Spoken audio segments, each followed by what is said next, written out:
is this? How we have to wait for it to catch up.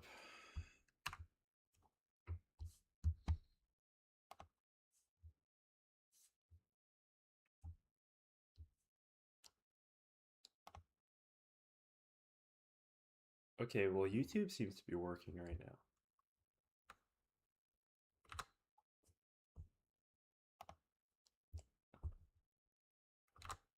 Okay. That is so lame, bro. Wow. Wow. Okay. Professional, non-professional streamer over here. There we go. There we go. Welcome, Enum month. Hope you're having fun here. I'm trying to do some DirectX 11 fun stuff. I have no idea what a scissor rect is though. I'm seeing that looks like an important thing, but not. We'll try to figure that out later. So let's get back in here. I'm redoing my how I'm doing my vertices in here. So I have right now per quad I'm generating 6 vertices, and going through them like so, and that's not right.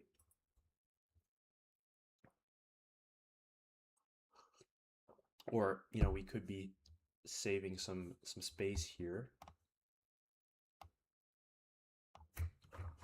Try to see if there's a good amount that I can make the stream chat. That's about as big as it's gonna get. Yeah, so I'm looking at another implementation someone did of this, because I really need this self UV data to help render circles as well. So let's go refactor this. And yeah, let's see here.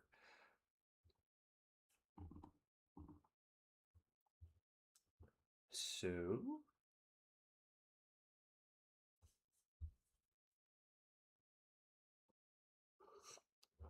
yeah, we can just do it like that.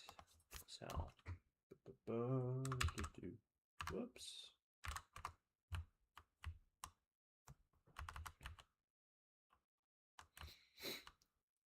And I think now we can do this times 4, right?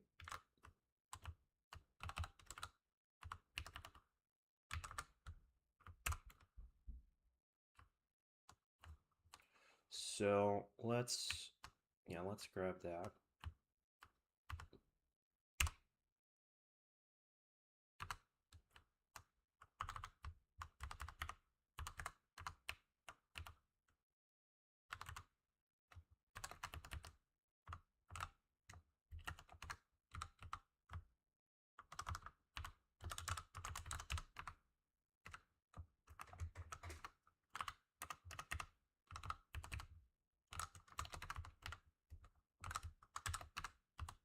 Okay.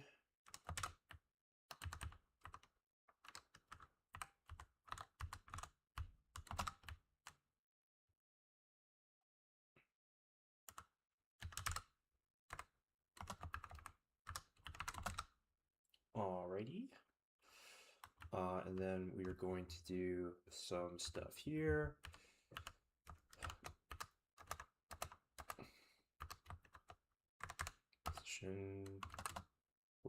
Oh, do I have this constructor? Did I grab this? Let's see.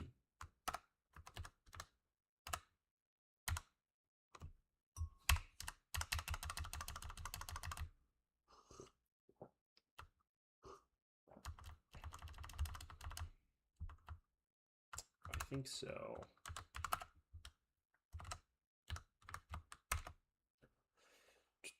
Q, and what is Q? Q pos.x, Q pos.y, Q Q pos.z. W. Yeah, we're doing some shader writing right now. Or this part's not the shader writing. This is the vertex, constructing some vertices. The shader is up here. It's just like it's really stupid. Right now I have like quads rendering. I'm trying to get in the ability to render circles too. So that's fun. And it's just like this little, just like tiny little check here in the pixel shader. I think that's going to work, but we will have to see. Okay, so in here, yep. That seems right to me. Then in top left, we want plus q size dot y. Why is it not like that? Remember, type constant value. No, points out. Whoops.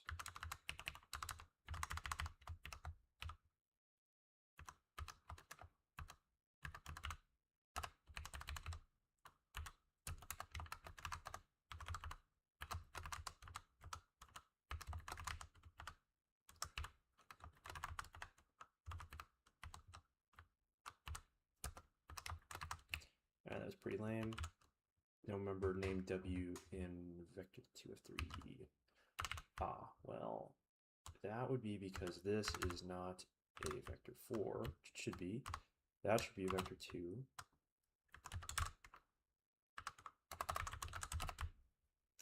Okay, that should have corrected our error there. That's nice. Okay, so top left is yeah, plus size. Top top right.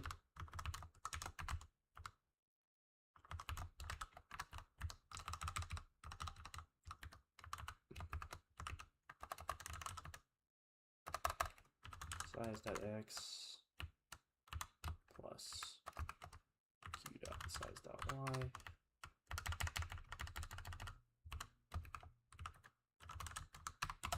Okay, I'm pretty sure that is correct.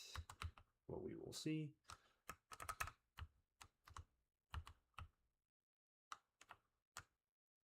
Zero, 1. Yeah, so those are just hard coded in there.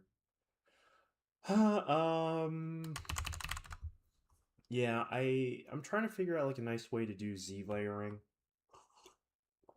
If I should just be hard coding all of these or not. I think I will. Let's just hard code them for now.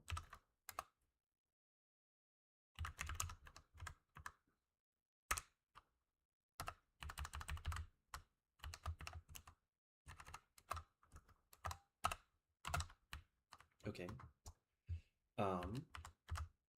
Then we have to do the color assignment.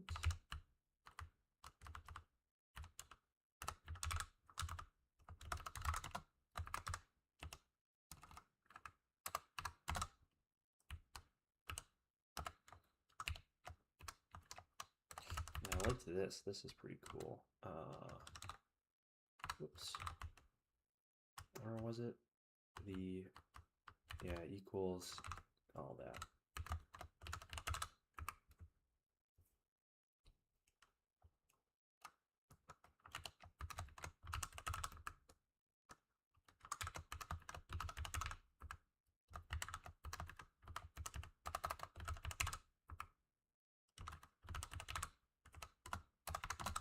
Okay, nice.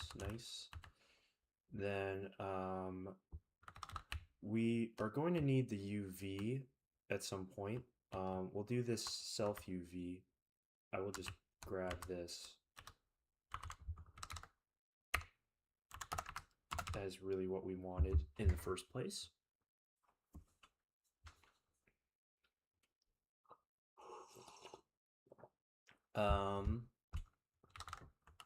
And then this thing. So yeah, this I'm like really unsure what is going on here. We will leave that. We will leave that out for now. Okay, and now we have to change the stride. So I think I think I can, get rid of this for now.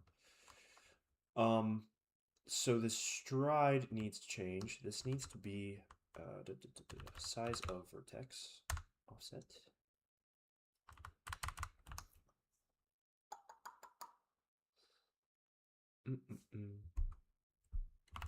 If I just run this, this is totally gonna not work, I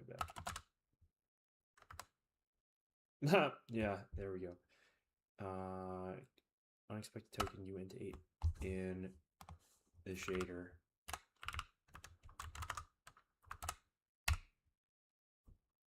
So it didn't like that. For the type.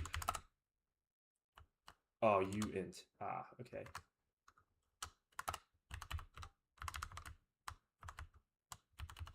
And let's hope that it is a int8.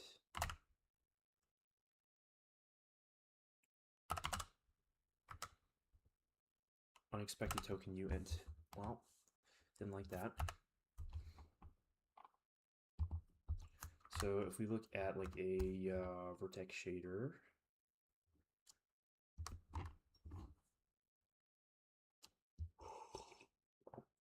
why is it unexpected?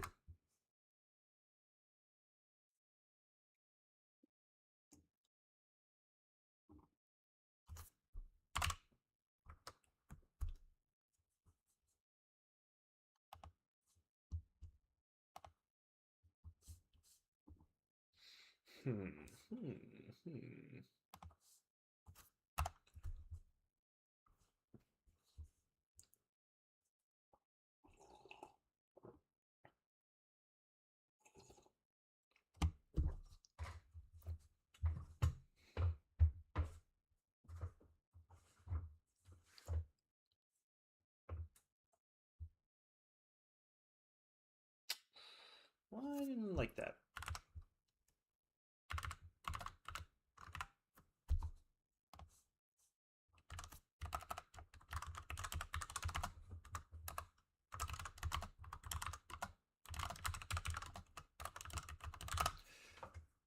I think I might have to change something down here is the problem in my shader compile step here. Not that. Yeah, this may be screwy now.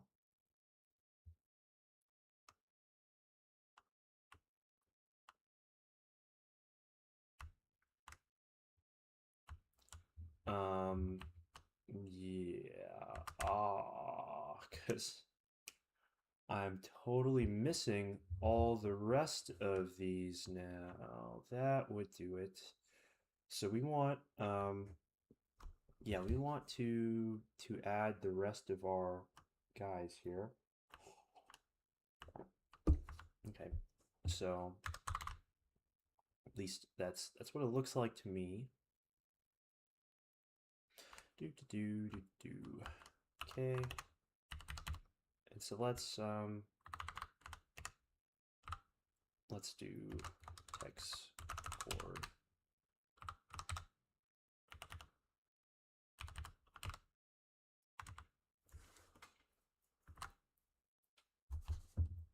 Missing semicolon. I'm missing a semicolon? Oh, well, I am. So I think I am.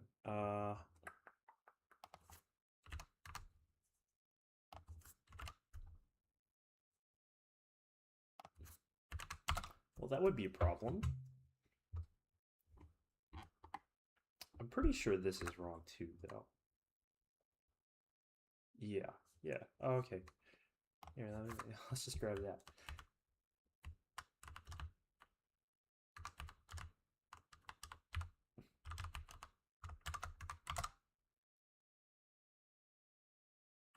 Okay, we have some fucked up thing.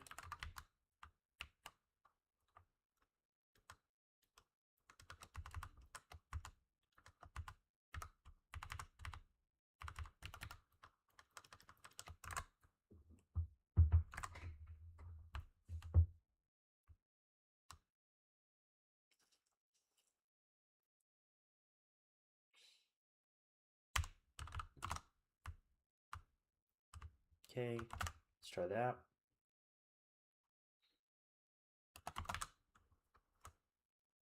Haha, look at that.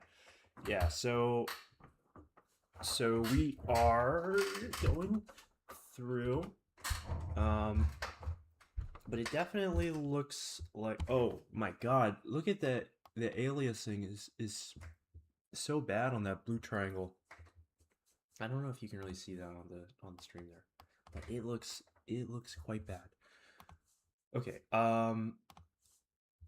let's we have that working. That part's working. This part is broken.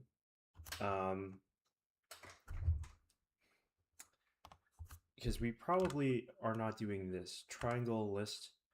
It may be maybe triangle strip we try, and that will do it. Who knows?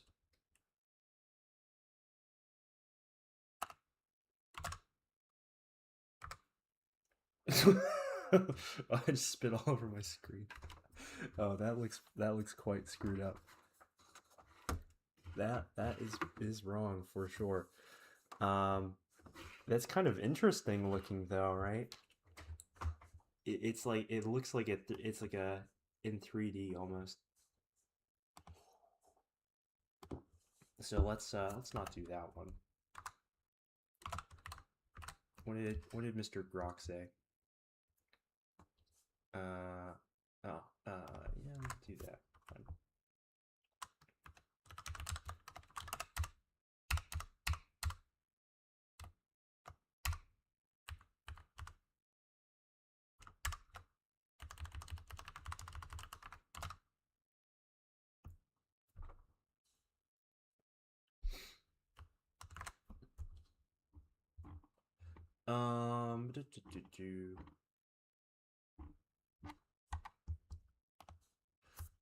With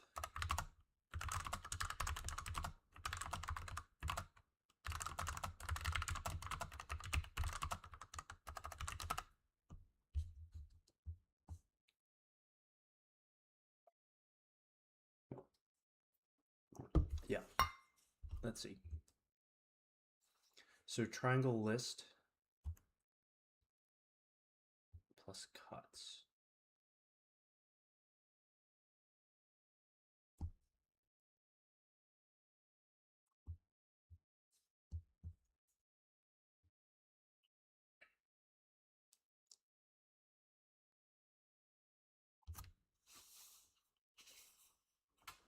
Vertices per quad.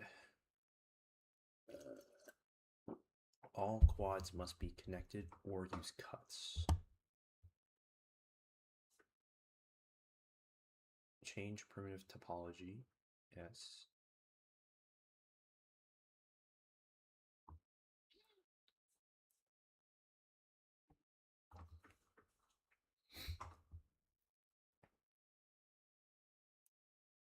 Yeah, I mean this thing is basically just it's like it's duplicating the quads here, right? Okay, hold up. Create a static index buffer. Same 6 index pattern repeat for quad.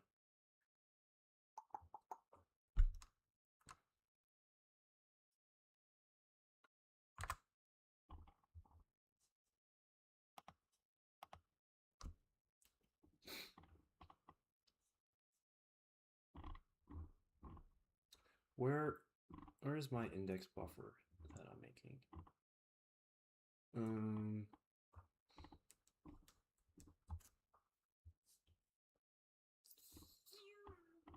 Oh, I thought that was it.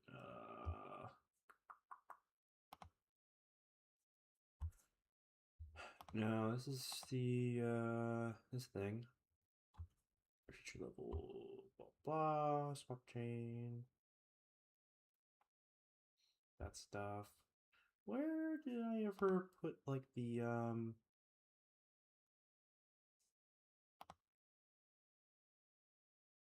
where are we ever getting like the buffer size from?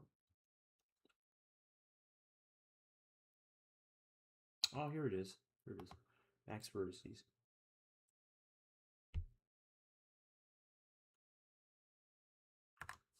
So is that's really gonna be what we do, I guess? Alright, well, I guess I can...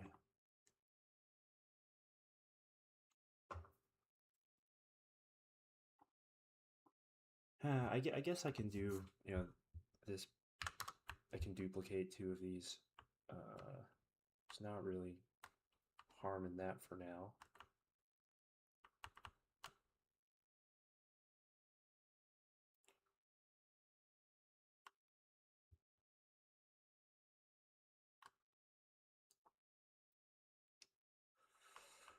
Okay, so let's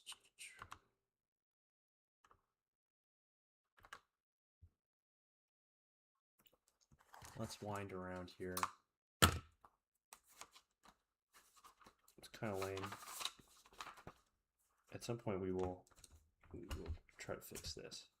So we want bottom left. So what was this doing? Bottom left, top left.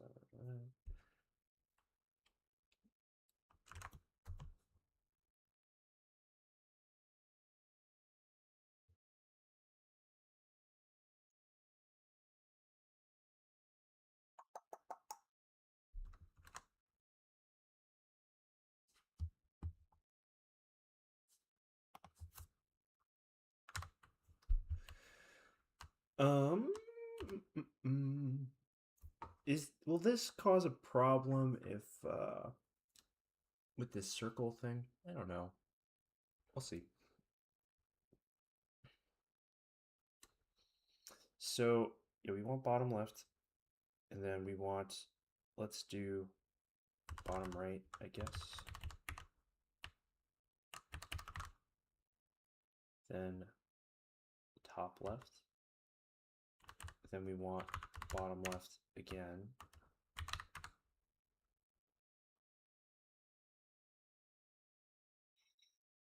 Oh wait, no, not right, not right. So we want bottom left, top right, then top left. Then we want bottom left,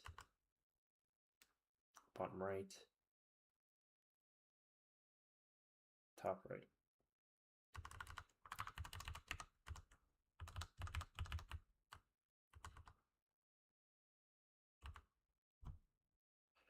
Right? All right, wait. Bottom left, top right, top left is that triangle. Then bottom left, bottom right, top right. Okay, I think that's correct. So let's try that.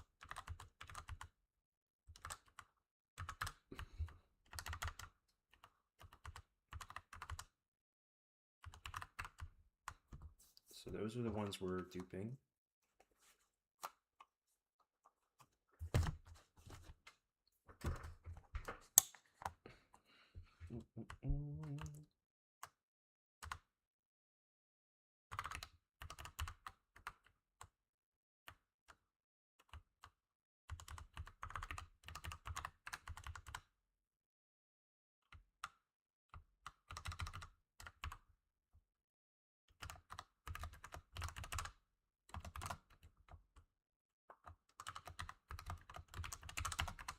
That seems pretty terrible.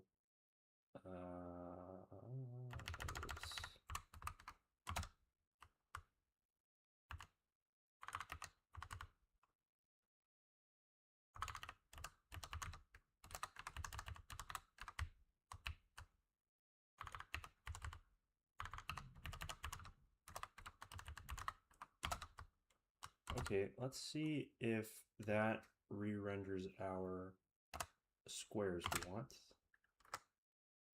Nope, not one bit. All right, let's try to get rid of this.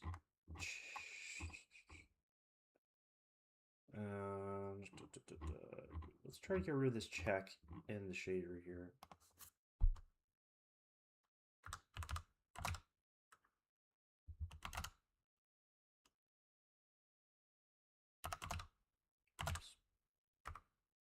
No.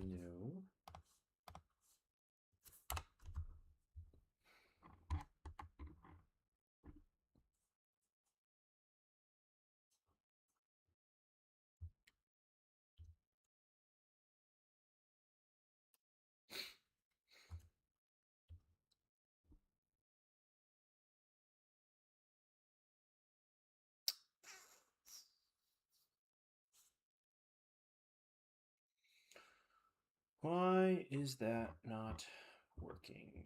Why is that not working? I'm gonna change that. It's bothering me that those are not consistent. Hmm.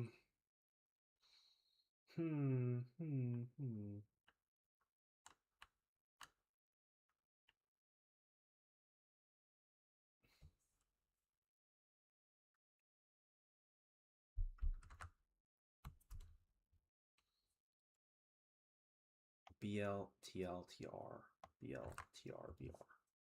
BL? Oh, maybe the order is wrong. BL, TR, BR. Okay, let's try changing that.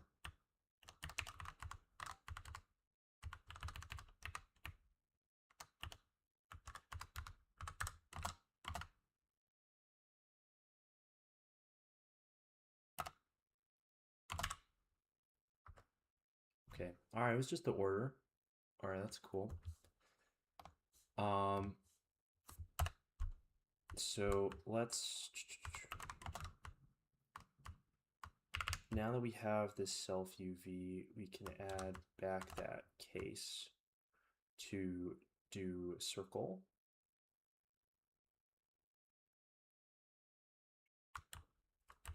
So it's just going to look like this.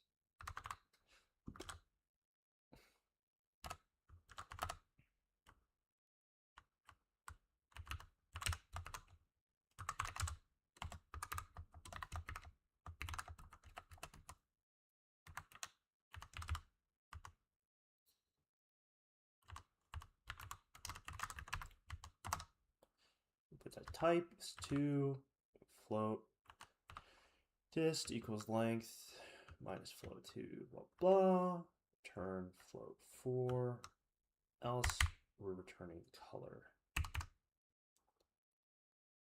That looks good to me. So then we should, when we're in the main loop, let's make this, one of these quads is going to be type quad type regular. We're going to make this one a circle.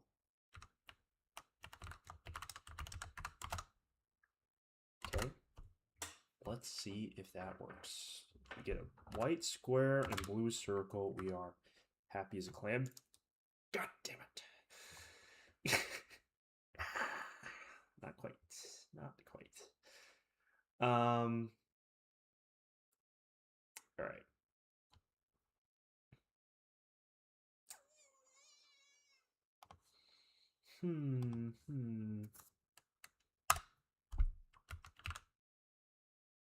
Oh, because I put the case in wrong. Let's try that.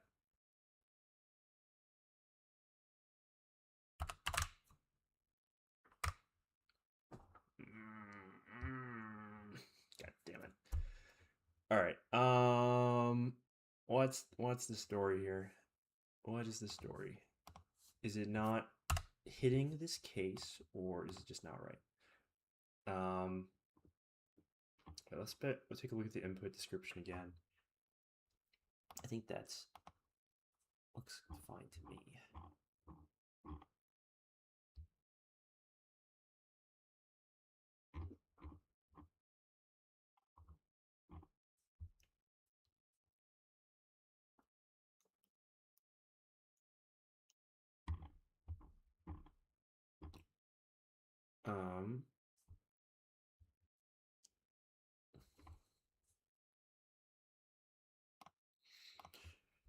Okay,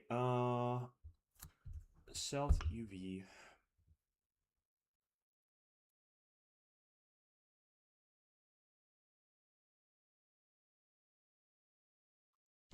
That seems right to me that if your distance from the middle of the quad is,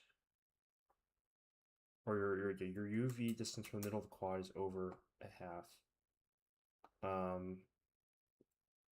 Because if you go to like a corner, what would it be? Uh, uh,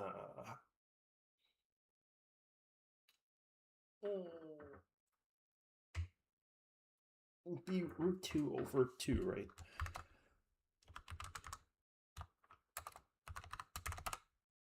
No.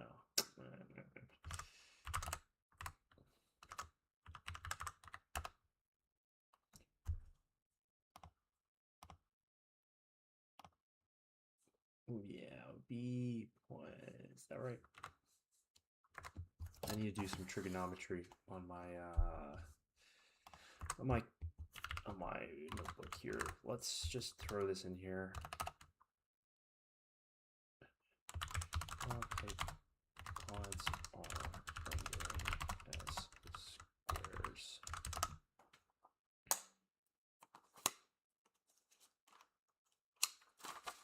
All right, so if I look at, it could be my self UV coordinates are fucked up, which I think it maybe actually just said.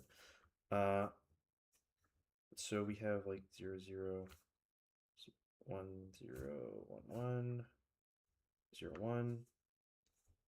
This is 0.5, 0.5. So this distance is going to be, yeah, 0.5, 0.5. So I do 0.5 squared plus 0.5 squared, and then the square root of that.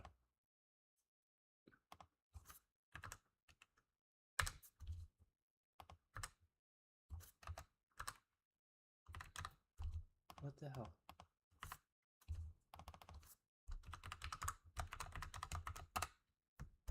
Yeah. Okay, yeah, it is. That is what it should be. You're passing almost the same self UV coordinates to all vertices. It's regular quads. Classic. Yes. Circle distance calculation and pixel share expecting local normalized coordinates. Yes.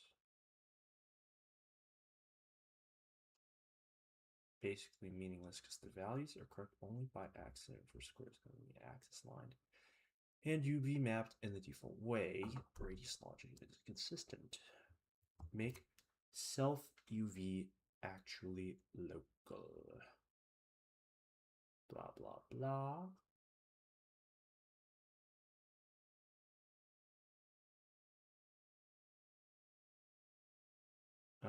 Yeah, is that not what I'm doing?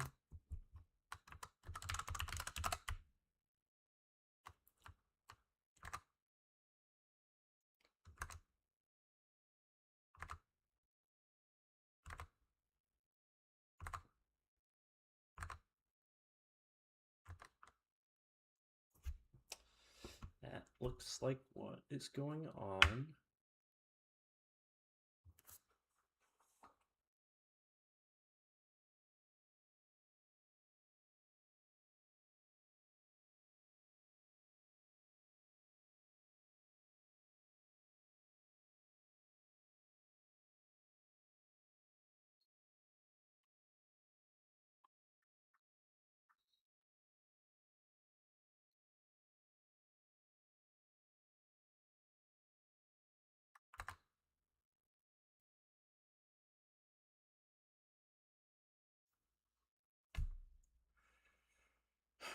Hmm.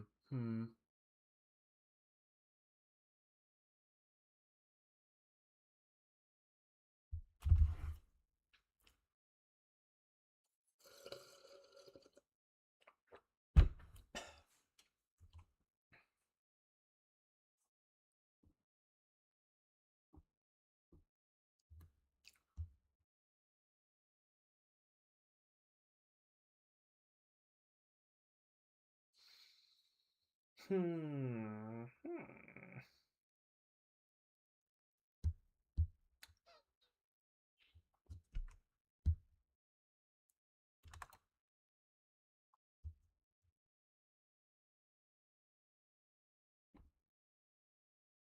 is this talk? Like, what is that fucking talking about? I have no idea. Local normalized comport. Yeah.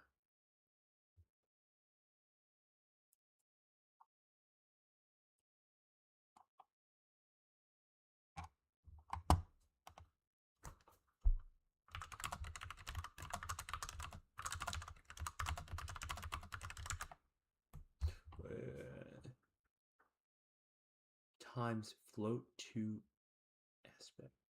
No, these are all square.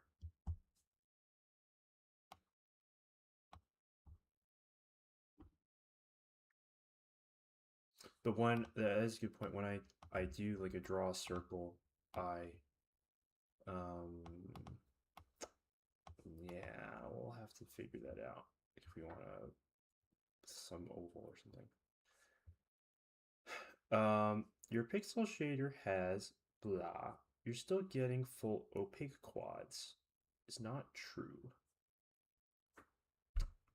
Okay, yeah, we can try that. We can try making it always that.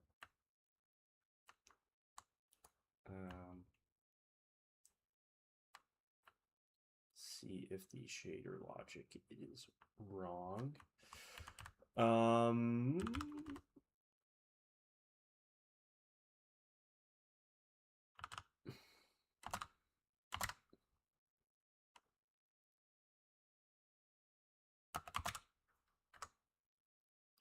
Well,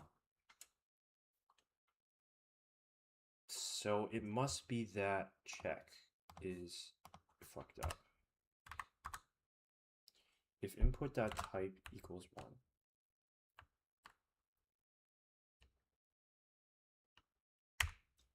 Quad type circle. Uint 8. It's possible that input description is fucked again. 32.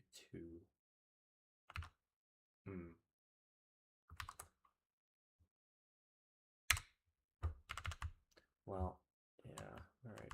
We can change that.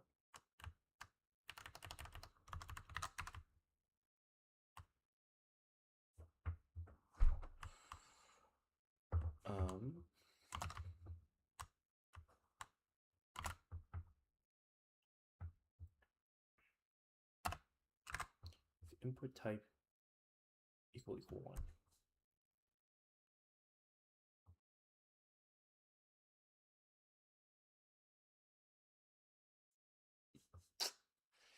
Yeah, yep. That seems mad sus there.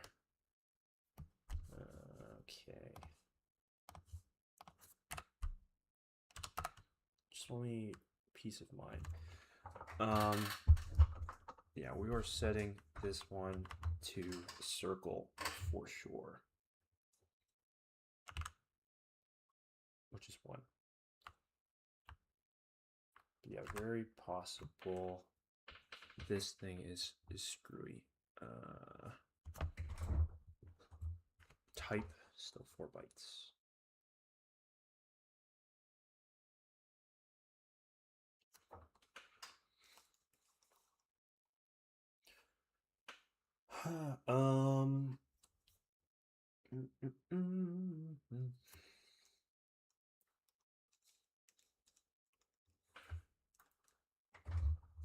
Change vertex.type to uint32. So I just did that.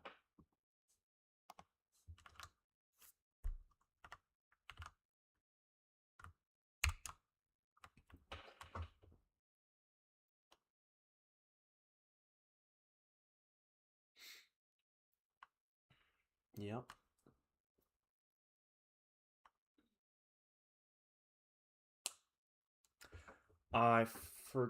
Did I forget to assign the type to the vertices? I think I did. Oh, I sure did. I sure did.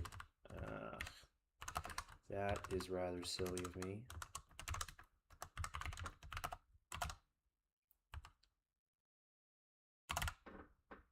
That should work. That should work. I get a good feeling here.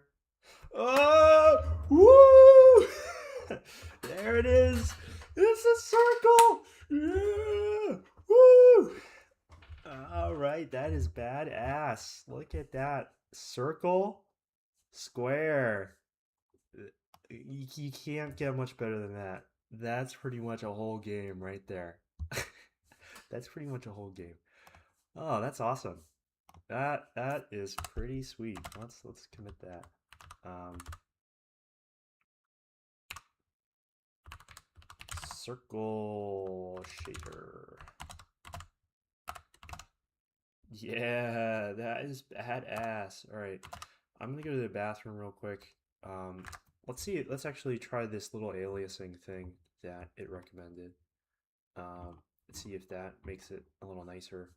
And I will come back with some tea in a little bit.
Alrighty. All right.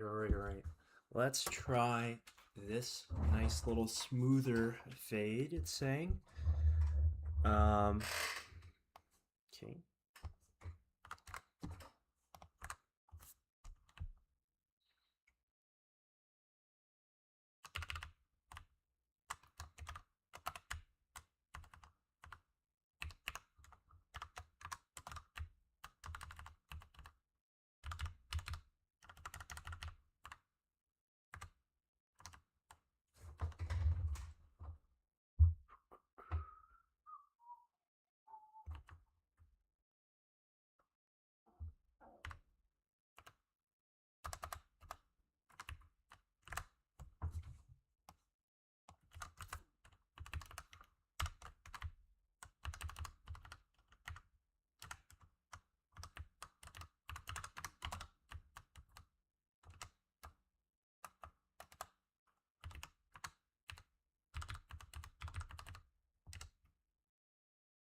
Okay, let's see if that looks nice.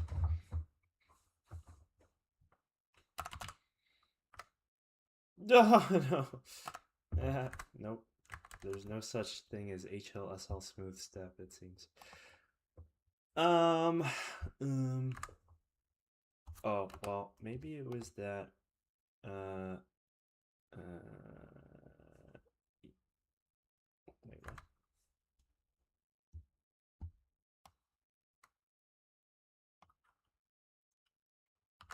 Oh, it's because I didn't define dist.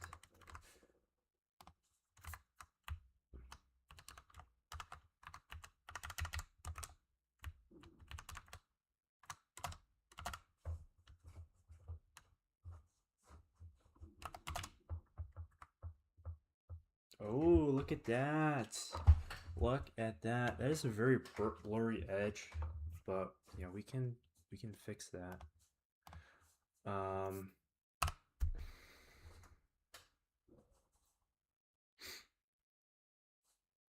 Yeah, you know what? Let's leave it. Let's leave it as is. Oh, actually, I want to update the README.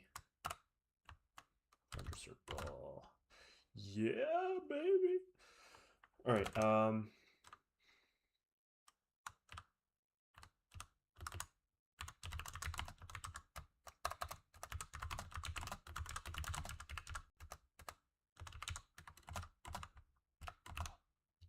right. Awesome stuff. Awesome stuff. So let's. I suppose we could do line as well. So I think we're kind of at the point here where it might make sense to split some stuff up. Because at some point I am planning, or I would like to write a Mac version of this platform layer. So that's going to be some like metal implementation of most of this stuff. But I think it would be probably in our best interest to have some kind of like thin layer on top of this that goes into this abstraction. Oh, whoops, that's not right.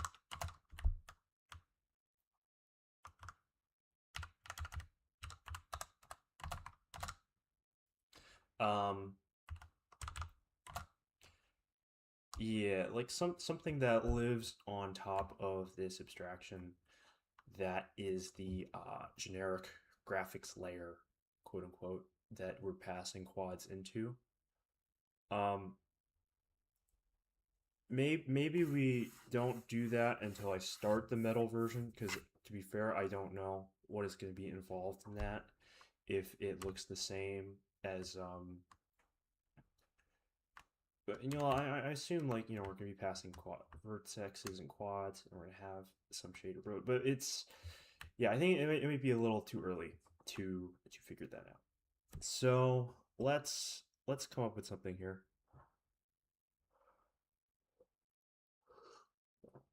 Um, let's figure out what to do next. The options is like this render line thing, which I think is probably like we don't care yet. Well, line, because line is just a quad, but it does have a rotation applied to it, so we do need to figure that out. Is how to apply the rotation to it.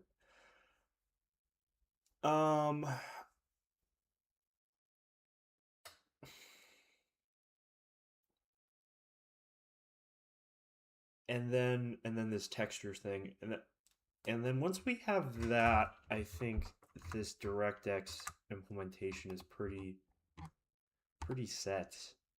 Yeah, okay, so it's totally that. So let's try to Yeah, we'll get rid of this. Rotate quad. Let's try to rotate a quad. And then we can try to load a sprite over it. Yeah. All right.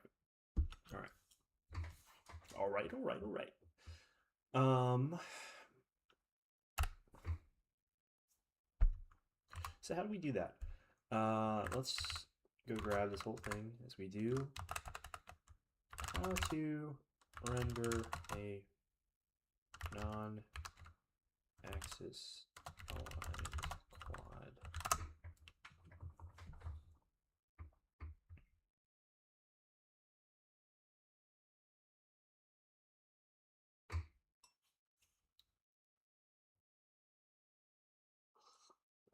All right, rotate 4 corner positions on CPU. Okay, use 2D rotation matrix in the vertex shader. Okay, well.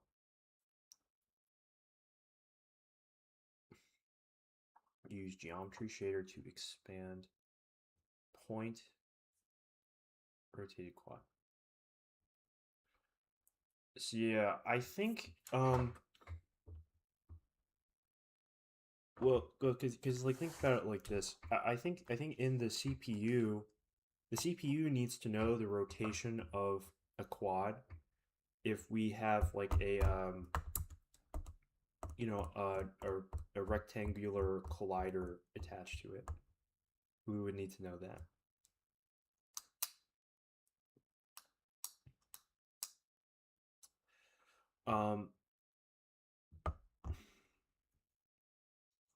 Let me take a look at the let me take a look at the Ooga Booga implementation.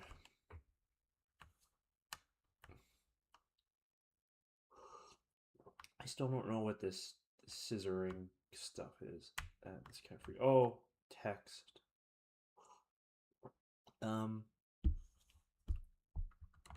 That might just be. I think that's actually just drawing a texture. If I were to guess.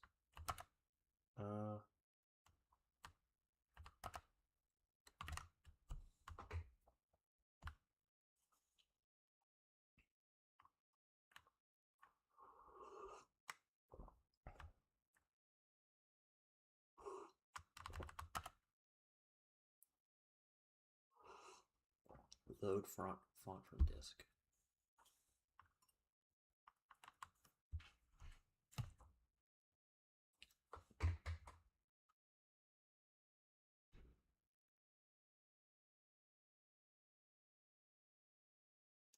Yeah, I think text is just a sprite sheet that you load from. So this is going to be the same thing.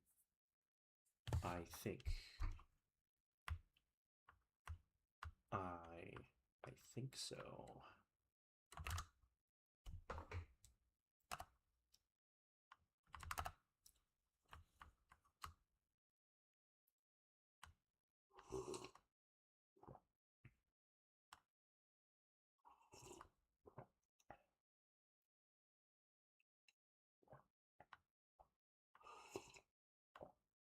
All right, you have all this shit. Glyph, graphics image. Yeah, this.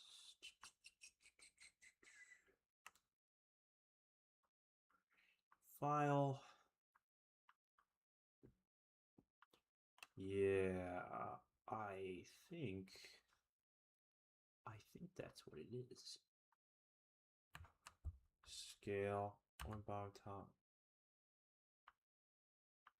Latin descent.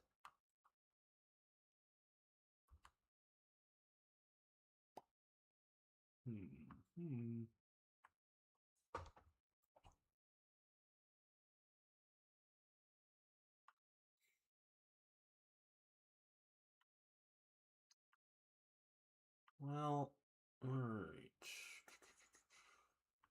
That's my guess.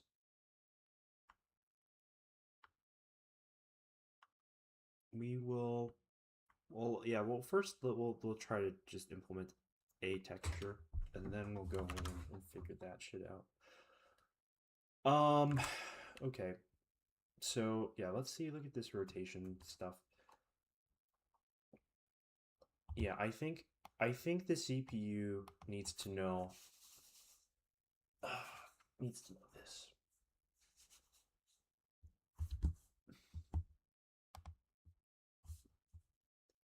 Let me just check YouTube. I want to see if my stream is still doing okay. All right, sweet.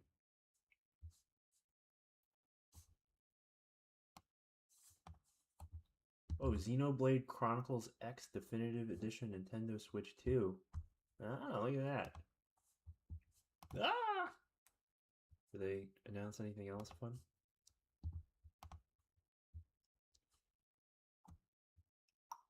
Fortnite Chapel Roan Festival. Okay, awesome. All right, well, that's enough of that. Okay.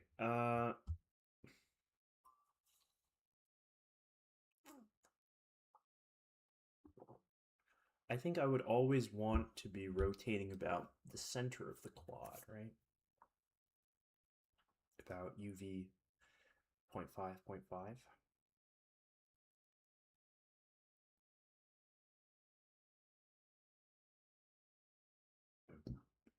Compute corner offsets in local space.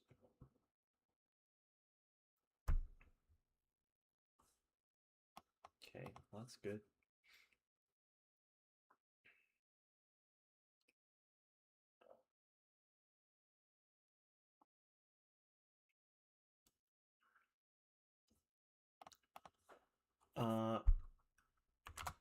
My game needs to know rotation domain for collision.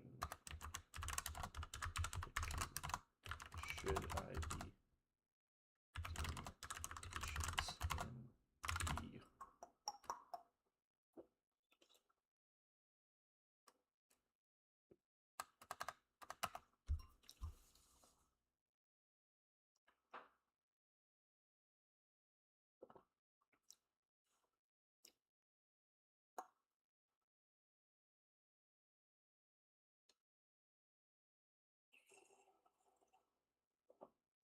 Mm-hmm.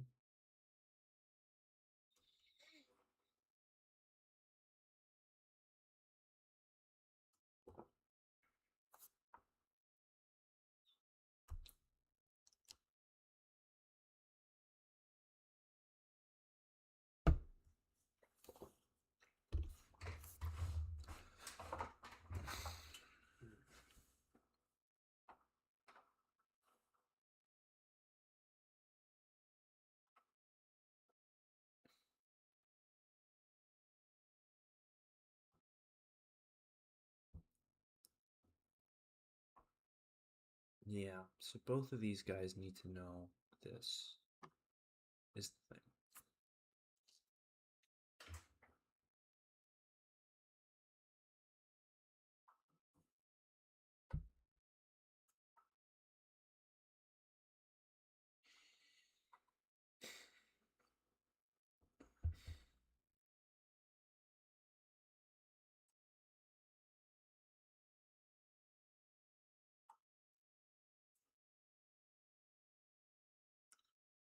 I kind of want to be. I think I'm really close to wanting to split off the Win32 main stuff too from or getting rid of the like entity loop stuff uh, from here. I'm very close to that point.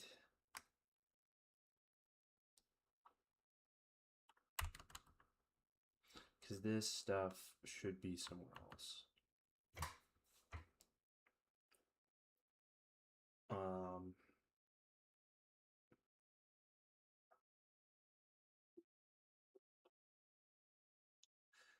Okay. Let's let's do like a game.cpp.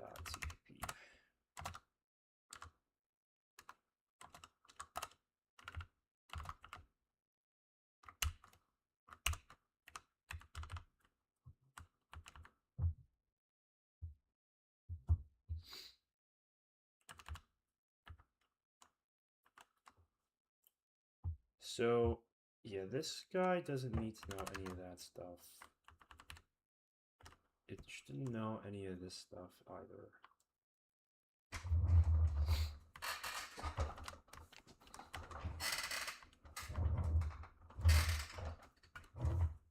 Game should just have this.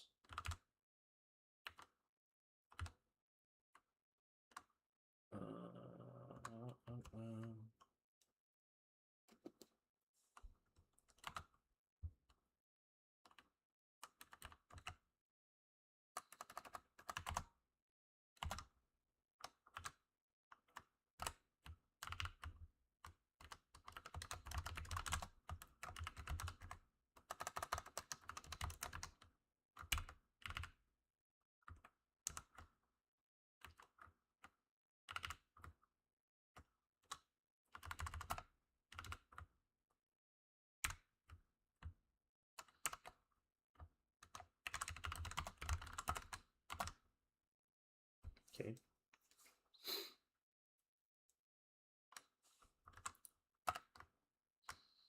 Yeah, then we are going to clear this out of here. Redefinition of max quads.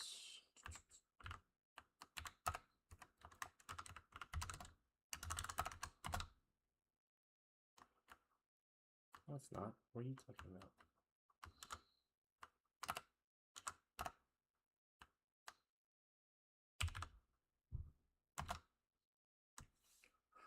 Okay.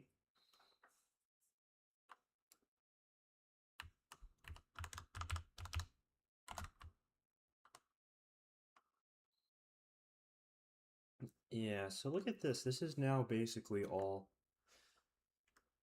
just the Win11 stuff.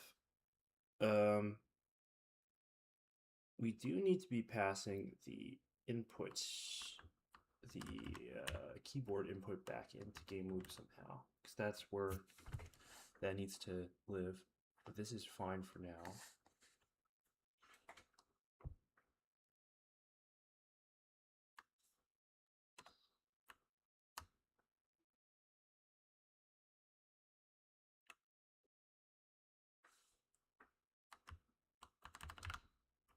I'm going to take this time to rename some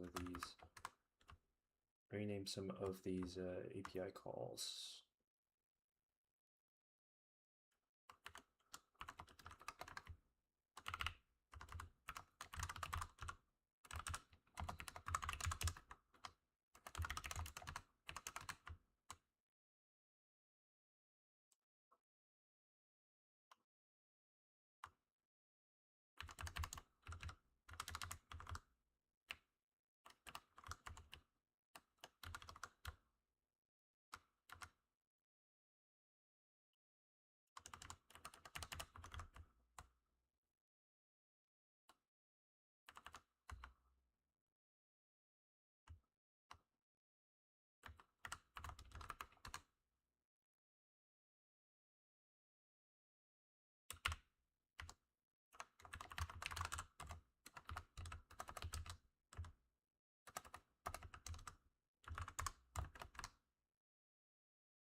Okay. And I think I would like to change these names.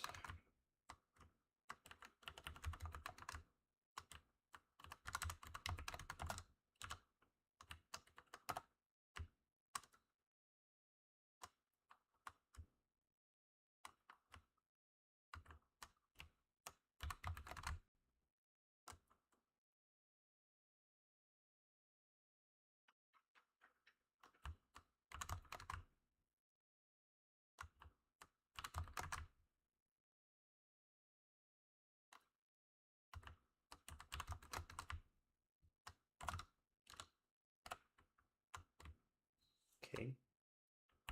All right, so now basically, we've accomplished some good, good renaming.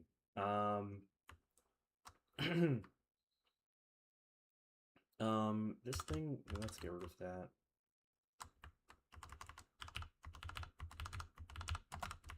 We will have to figure out how that should work later, and if it even should be in here or down in the this messaging system. We'll figure that out.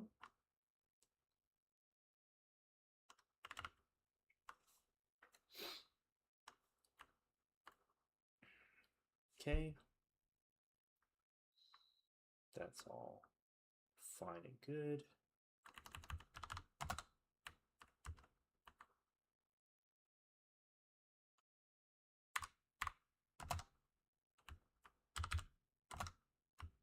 Does that break anything?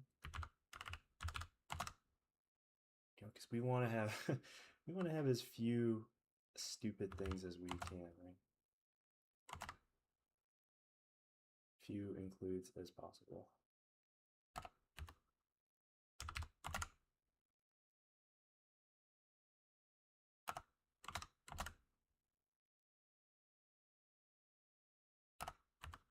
Because I think, well, okay, let's not. Because I think I have some of those are like around here somewhere. Let's. All right. Who has like stupid ones?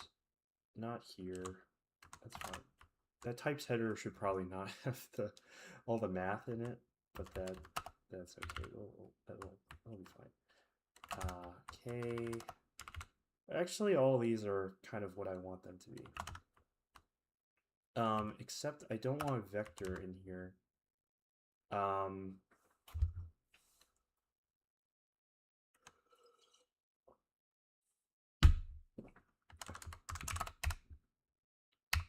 Yeah, so we're using it for quads this frame, which I think instead of vector, we could just do a big array. We'll put a pin on that. So game has like all of this crap right now.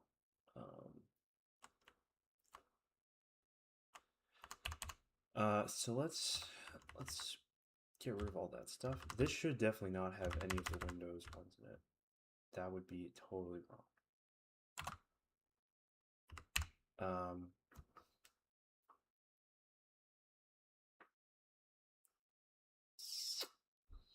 It probably shouldn't even have this, but we only have one graphics backend right now, so that's just, we're gonna need that.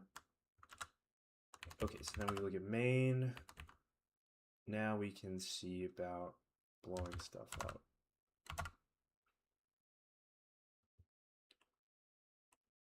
Okay.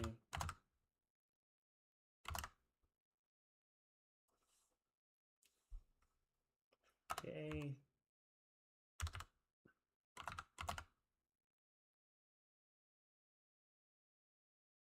Still works.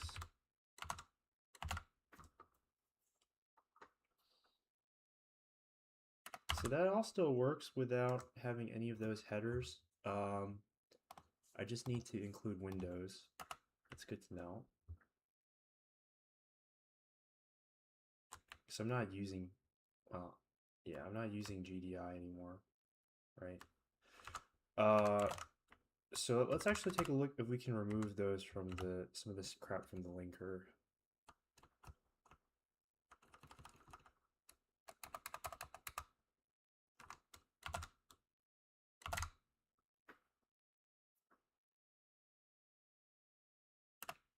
Oh, you know what? We are not doing a clean build. Let's try it.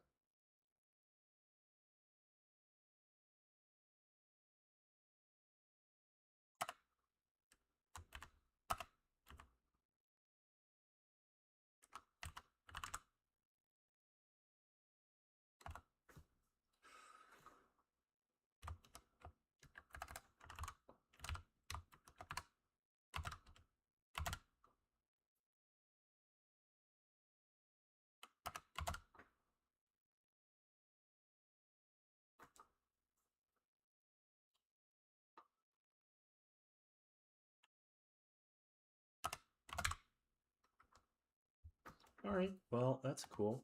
All right, so we do not need GDI anymore. Let's commit that.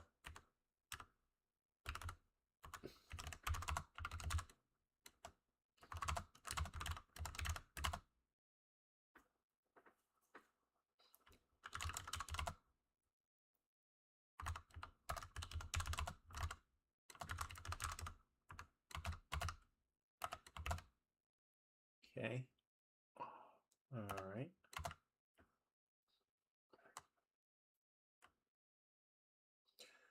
All right. So what now? Now that we're now that we're done doing a bunch of nonsense. Let's see. Rotate quad. Yes. Yes, we need to know that. So I think what is going to happen is probably so this vertex is a DirectX thing. I think this quad needs to live in types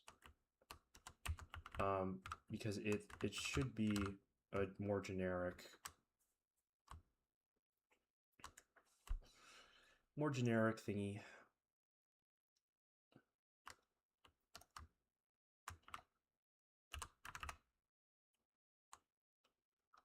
So we need to go grab that enum.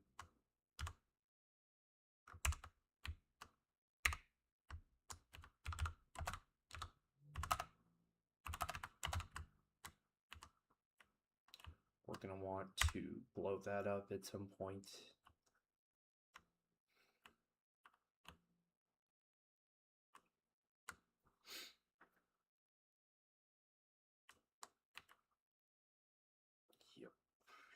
Yep.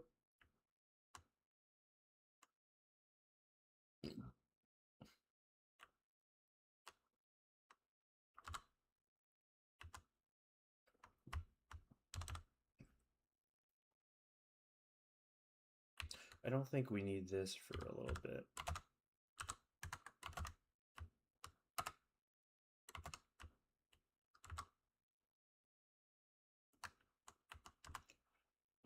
So we want to add so everything in types here, this should be in CPU land. Because again, we need to know the rotation. Well, let's see. Let me look at Ooga Booga. Let me look at some Ooga Booga code.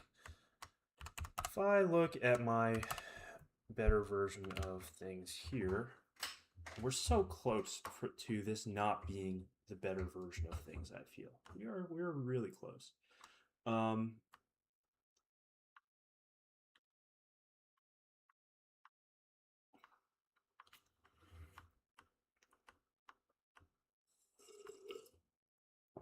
All this entity information is in here.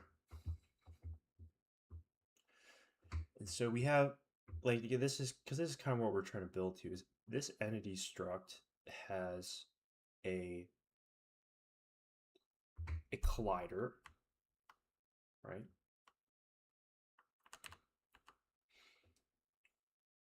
It's got a collider of certain primitive type.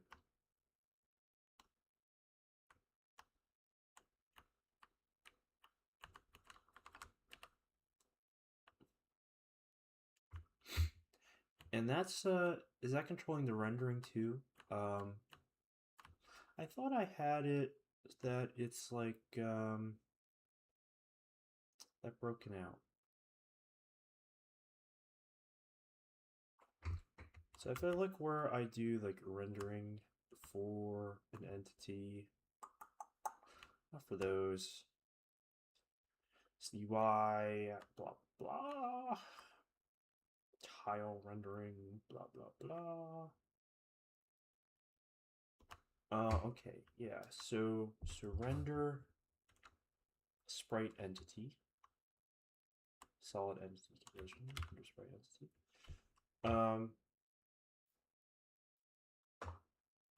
Oh, here we go. These are all the things I want. Draw rect transform. So this function is generating the transformation matrix that's getting passed into the draw call here.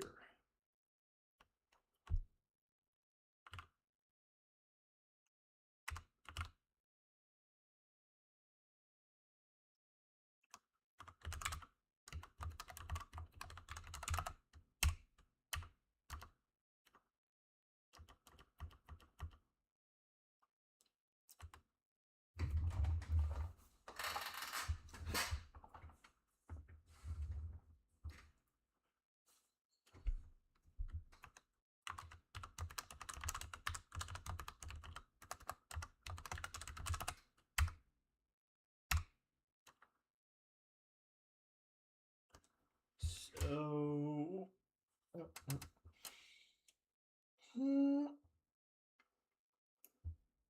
yeah, this is taking a transformation matrix and then doing some funky stuff.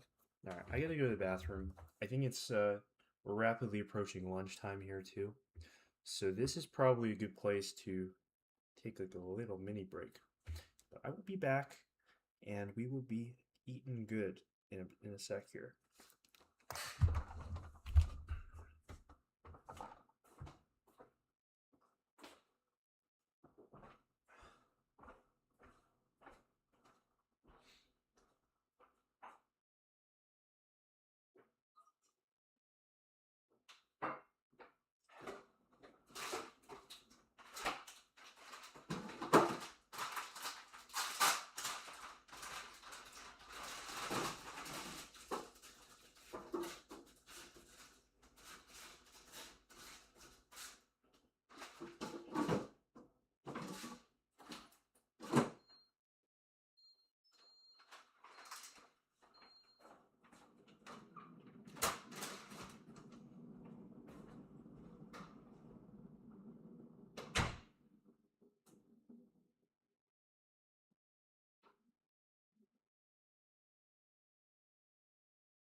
right, I've got a request from my lovely fiance to send her a picture of what I've been working on.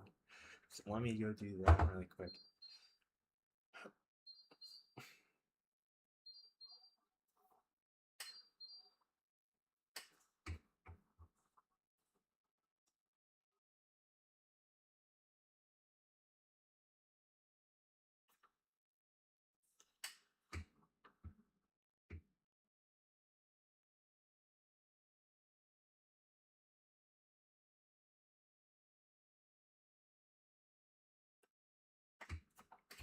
All right, so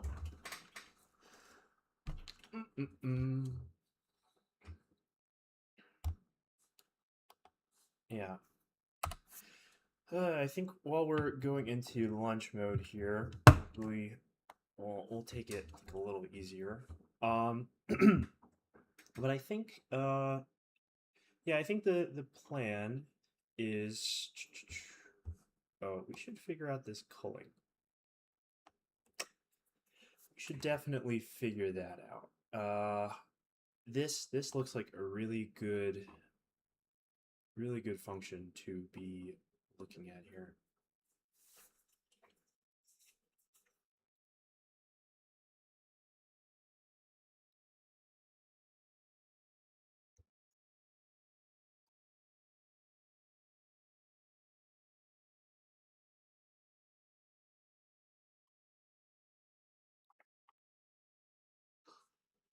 If frame z0 quad.z equals. Okay.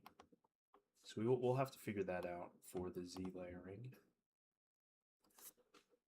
Or, I mean, we could just do it directly. I'm not really sure what the z stack, like why it's like that, but it's fine. Yeah, so we're just going to be, I think we want to just be generating this matrix.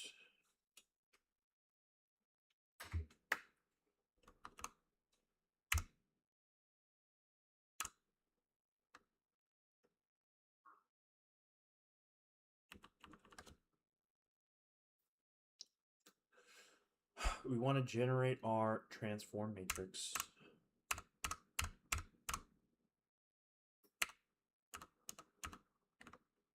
Like here.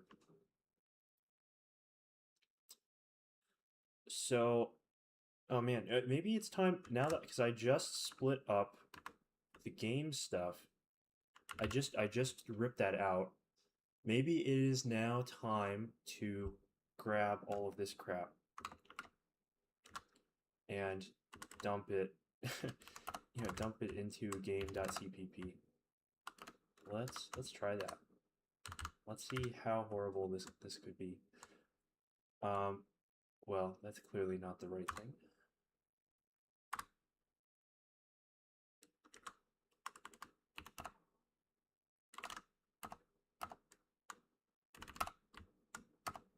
Oops.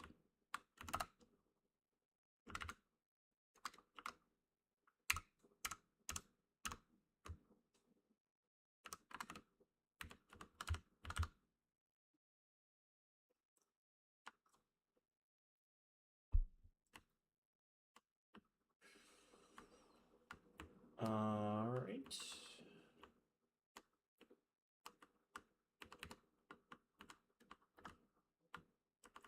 We will. Let's get rid.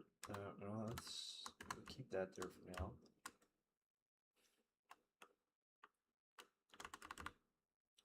Let's get rid of this font thing, or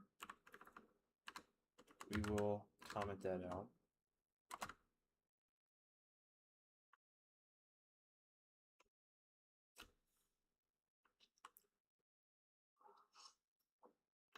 Where is this 2 degrees coming from?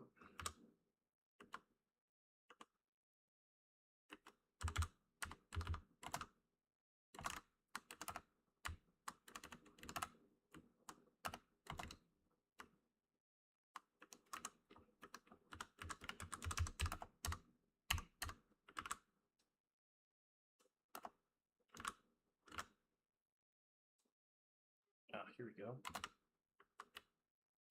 This is in utility. Let's snag this. We will dump that in types.cpp. The perfect place for something like that. Yeah.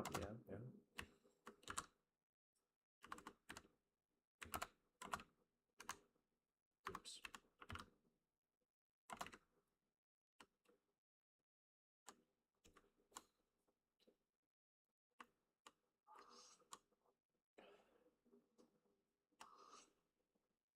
Get random int in range. Okay, let's find that one.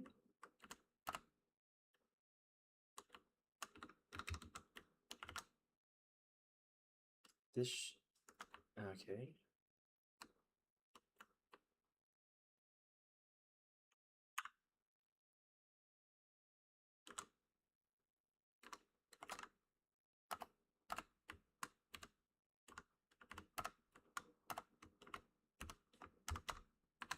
This whole, oh, whoops. This crap down here is going to warrant a serious cleaning.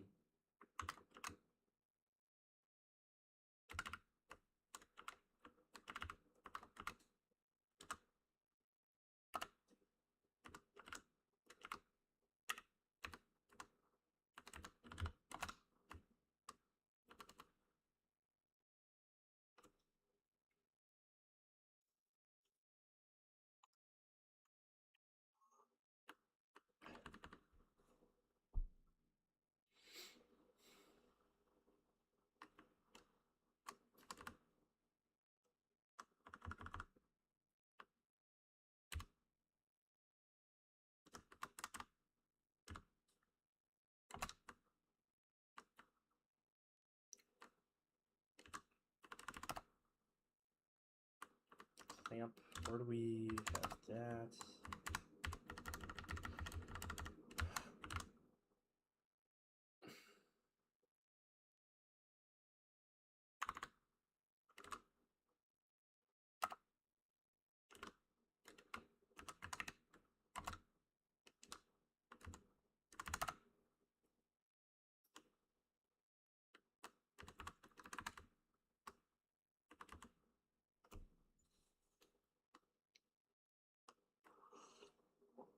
All right, so we'll have to implement that image stuff. So a whole bunch of collision detection stuff. That's all good.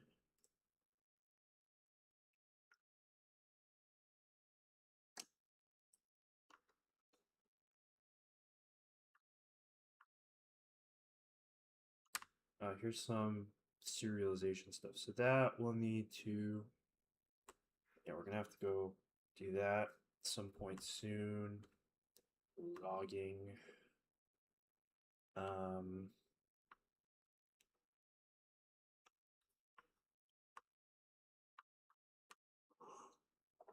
need the color defs there somewhere. Here we go.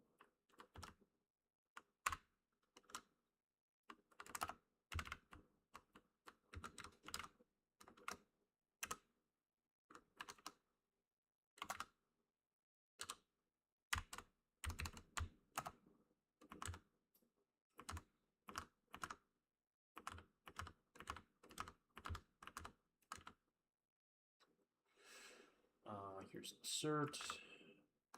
It's fine. Draw rect X form. Yeah, so we need to re-implement these.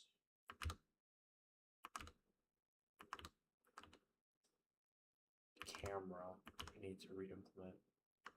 Okay, that's a lot of stuff. Okay, so I think the like number one thing is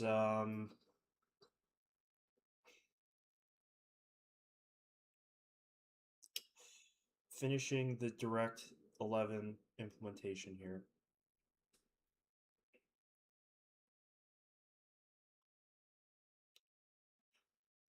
that needs to be done, or it needs to be able to add. Oh, I need to go flip that. I need to be able to load in textures and render those.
All right.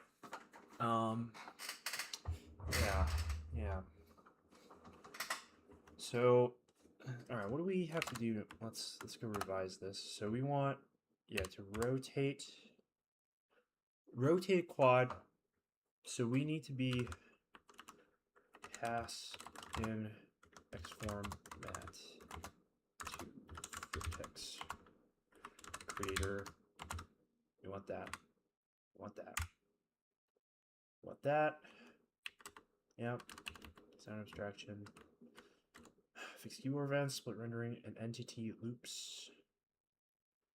I think we just did that, kind of. That's kind of what I meant, was just split up the all that bullshit. Okay.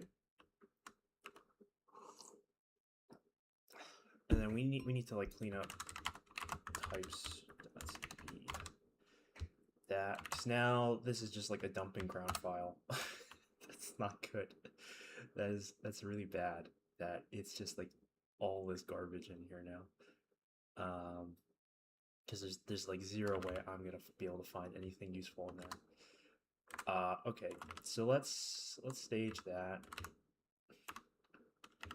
Brought in escape velocity.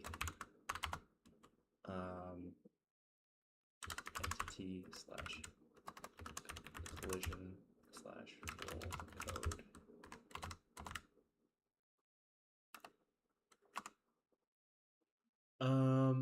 All right. I want to take a look at what this looks like on my GitHub right now. Because it's the point. We're at the point in the day here where I really just need to. I gotta have lunch. I gotta eat. And so let's take a look. I'm interested to see, when did I like last work on this?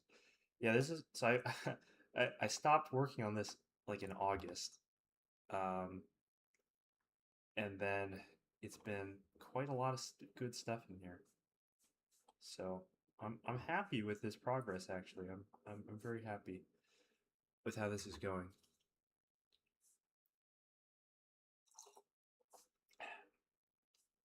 And then we can look at my sexy commit graph here. It's going to show some awesome stuff going on the last 2 days. Yeah, nothing on this week where I was sick though. That is very lame. Okay. Yeah, that's enough of that. That's enough screwing around with that. Yeah, I actually I don't think we need help from Mr. Jippity for now. I think we've got a good handle on what is happening in this DirectX 11 code. And what we need to do to get things a little bit further of where in Ooga Booga to look. So I'm super happy about this. Very happy. Yeah. So yeah, I think uh, that food should be almost ready.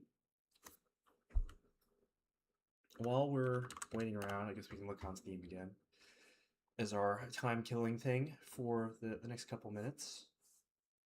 Oh, that's not right. Oh, the wrong Steam account.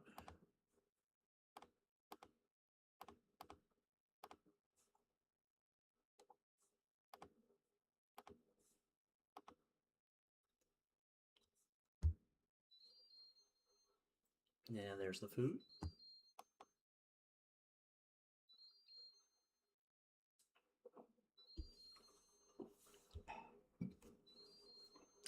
Yeah, so yeah, back to the what are we actually trying to build? We'll figure that out.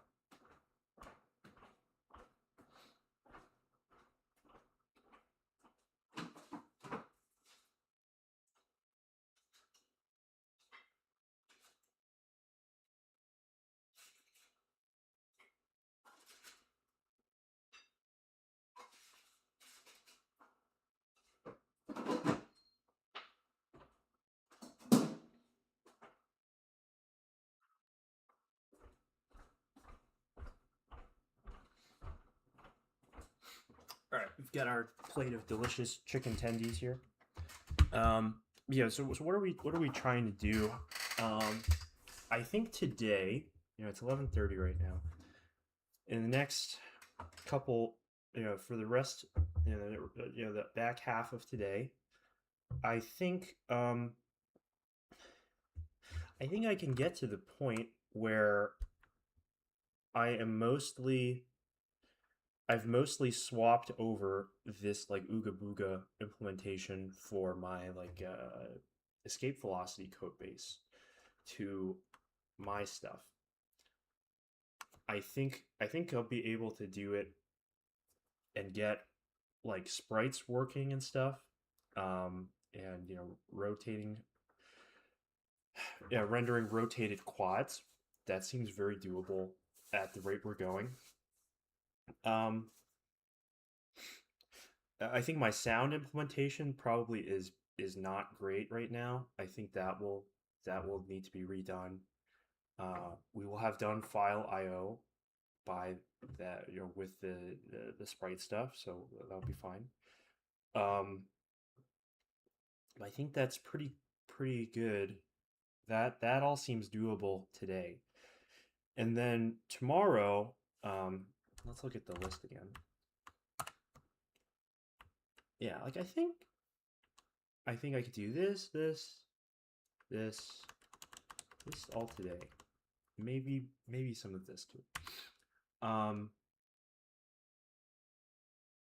these two might be tomorrow. Might be what we're going to be working on next.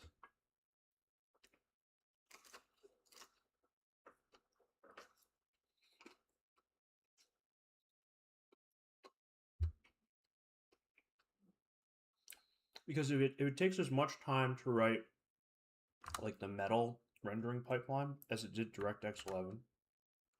Um,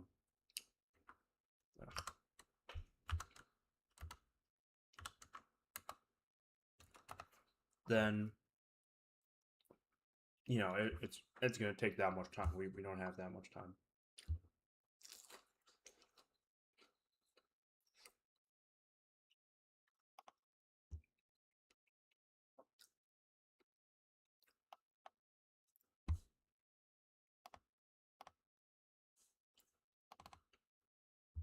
Let me see. Let me see what this looks like.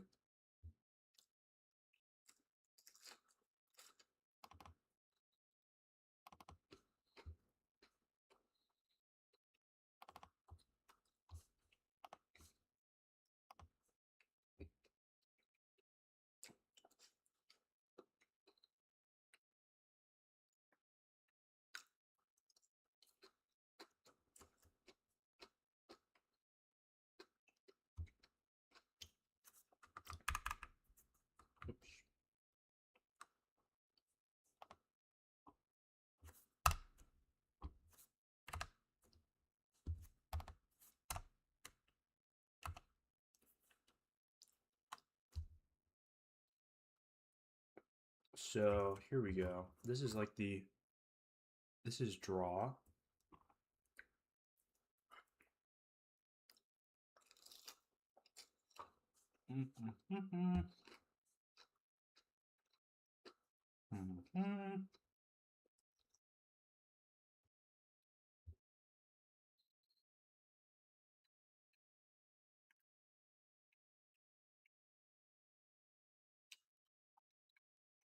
Draw, draw. This is all some kind of abstraction over this.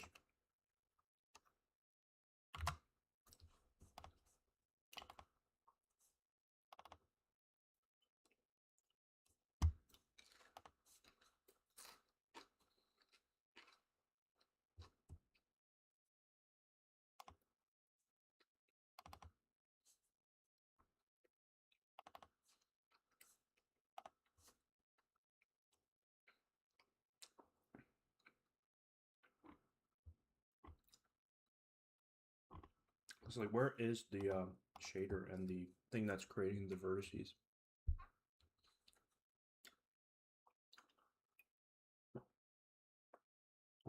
Shader conversion, maybe? No, that's all HLSL. Oh, here we go. Here we go.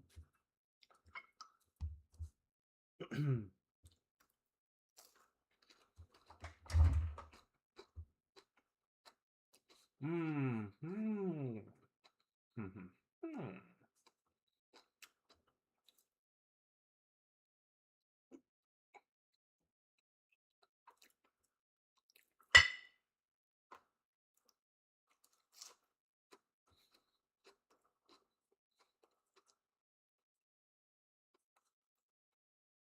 Hmm.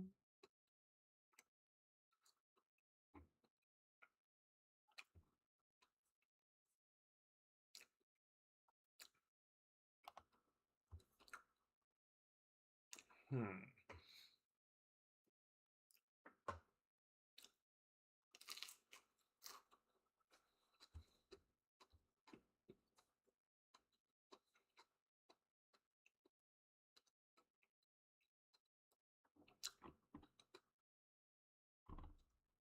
This is all making a new one.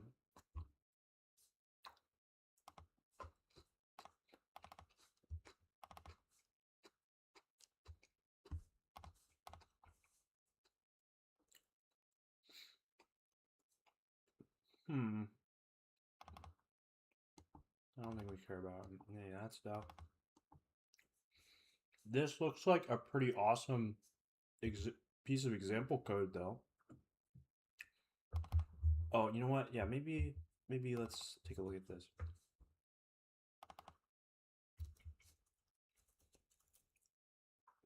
Like, it has like the exact, yeah, well, it's HLSL, right? Should be pretty close.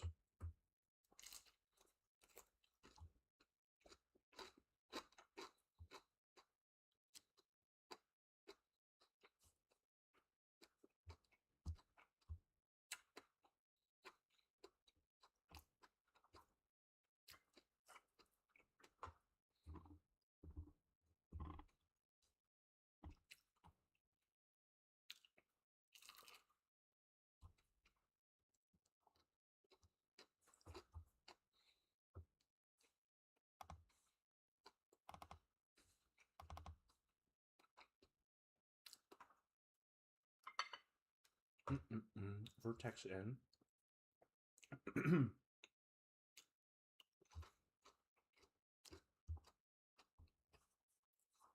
Okay.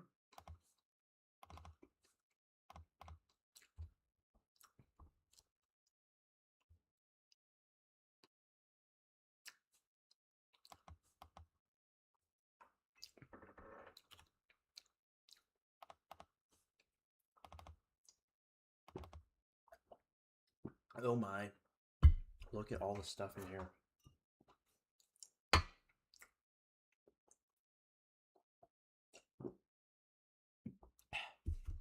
Okay, I'll have to figure that out.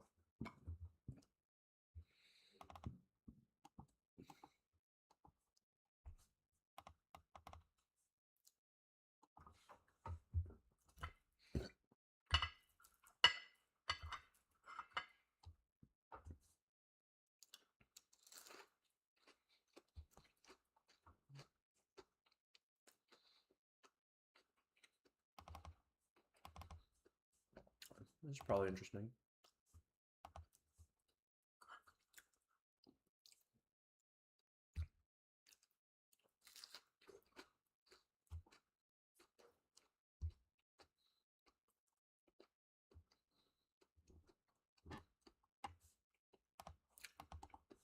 Wasn't that interesting? It's like just circle colliders.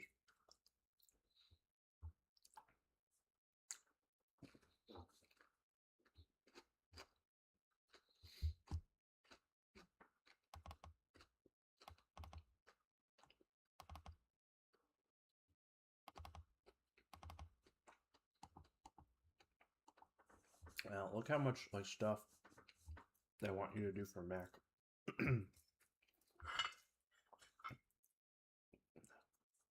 Windows is pretty bad with that too.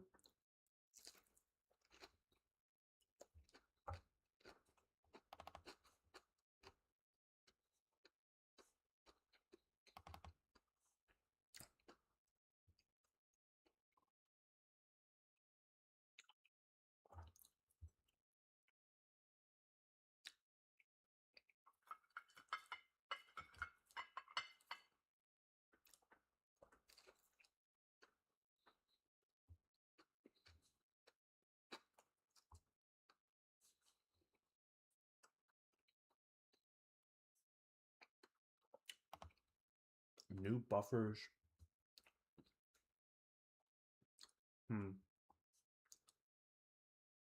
Interesting.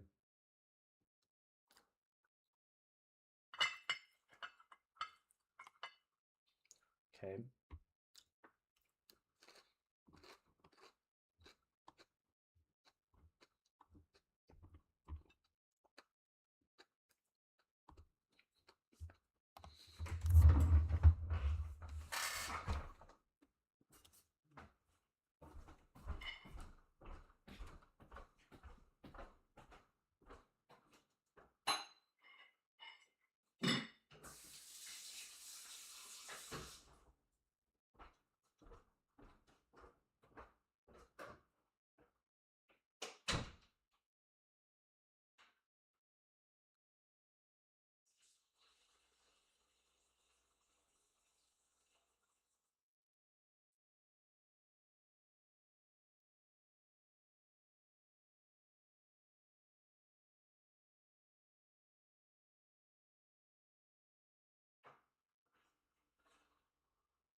Okie dokie.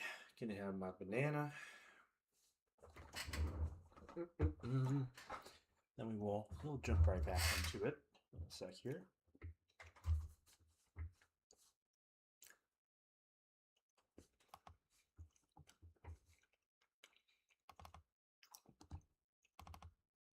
I'm not sure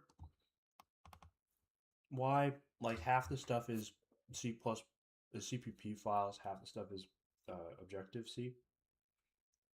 I have no clue. I've never written Objective C. We'll figure it out. Or I've written Objective C like a million years ago. Have not played with it in a while.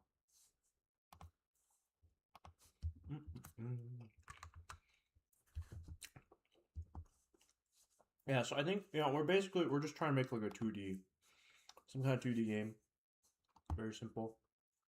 Like one of these, one of those, one of those types of things. Yeah.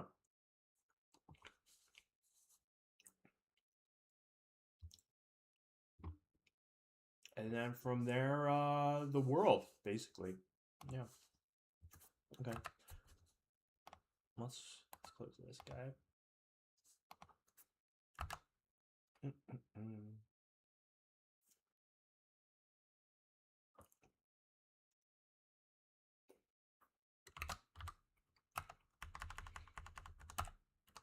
kind of want to see how much of a mess other people's code base has become. This is like the Handmade Hero one. Crap.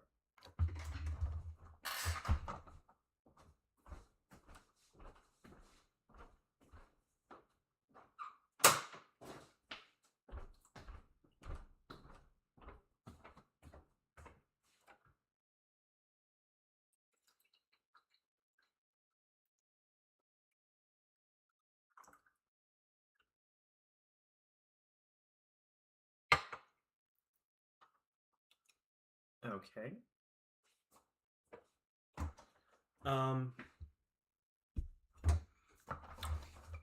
Yeah, it's like a lot of stuff here.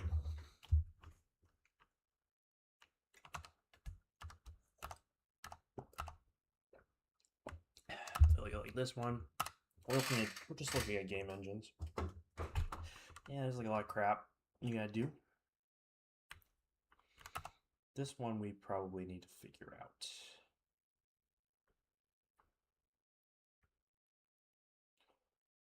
This seems quite important.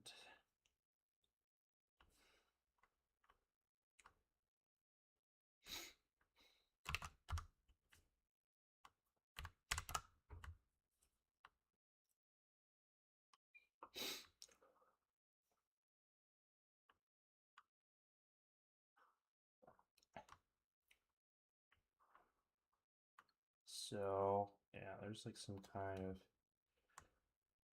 key handling stuff, you know.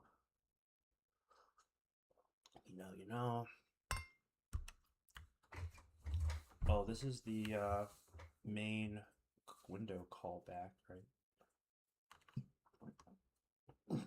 Yeah. So that seems important.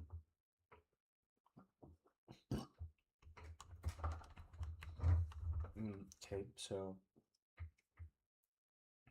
okay.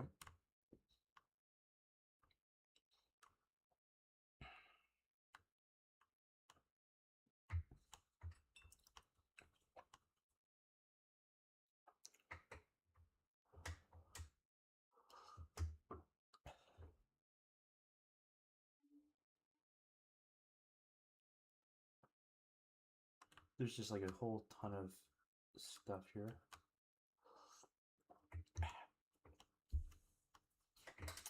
All right, and then init window is all of that baloney. That create window X stuff.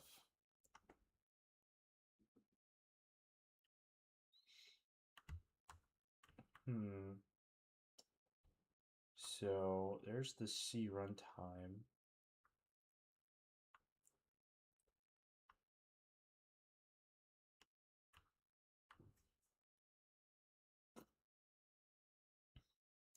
So look, like I'm just like statically linking to most of this junk, but I don't think I don't know. This just always that's just how I did it at work. I've like very rarely had to do dynamic linking.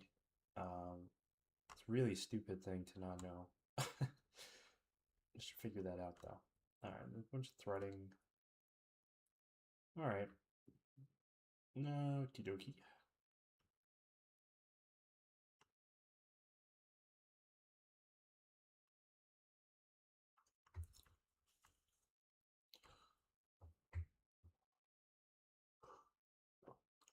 this is just a bunch of stuff.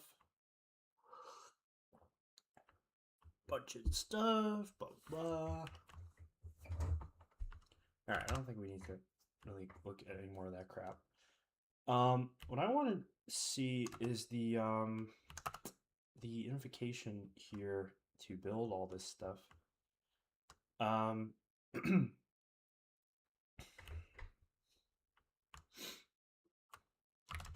How the linker works.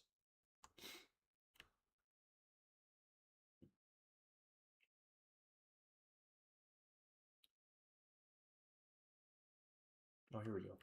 Kernel 32, GDI, user, object,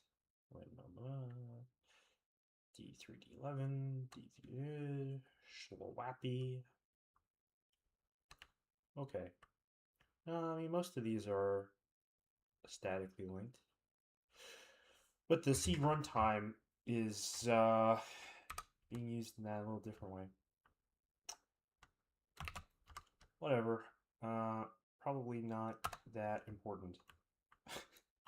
Probably is important. Probably not that important right now. Okay. So where were we? We need to. I'm now suffering from the digestion and brain rot. I've gotta like walk around a little bit here. All right.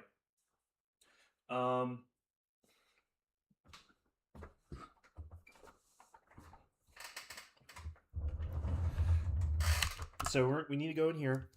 We need an implementation of texture. So let's rock and roll. let's do it. We're gonna take a look at the Ooga Booga implementation here of how that is being done. Which is in here.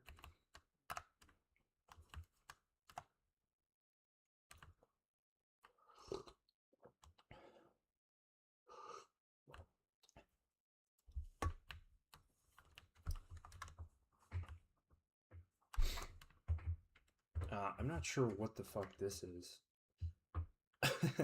Yeah, I don't really know.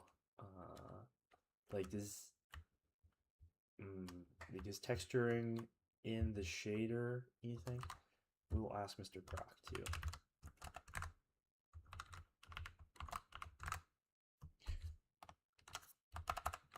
How to load texture sprite from file and render it on quad.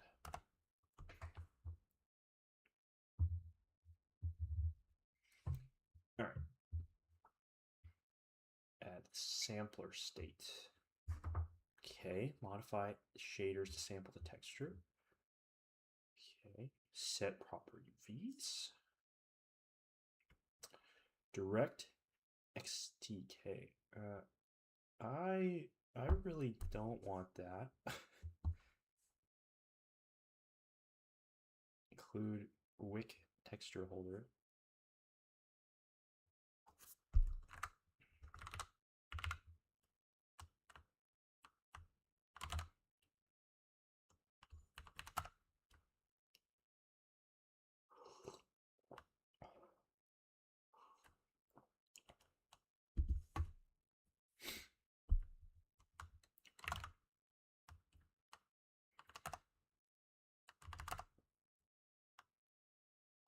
Public domain image loader. Oh, this is nothing's. Oh, okay.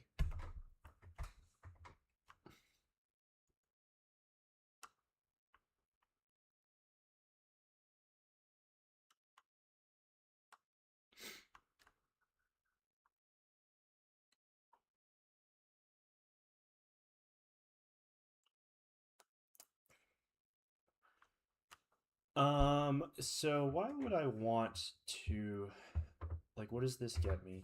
I have no idea, like, how complicated this is to get in.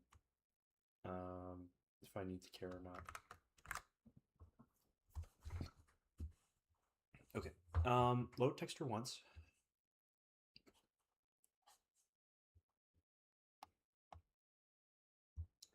DirectX just has some way to do it. But yeah, we probably don't want, if we do that, then that's more lock-in we have to the DirectX stuff in this platform layer, and this specific version of DirectX as well. So maybe not, maybe.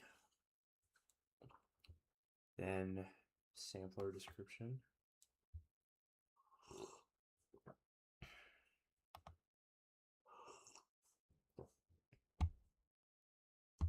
So we're putting it into a texture view. Sampler state. Call it in your init. Let's go grab, I have a bunch of textures already made up. Let's go grab those from my other project. Nope. Should be this one.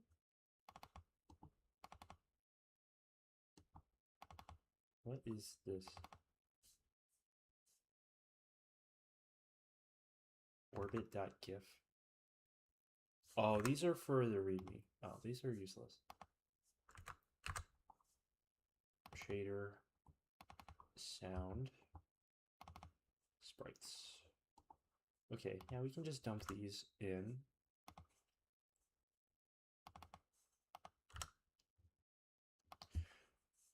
We probably actually should start, yeah, we should start,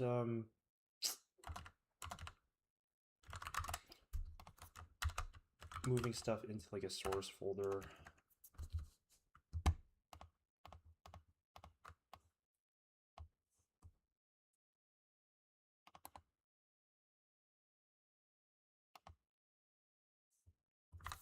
Okay.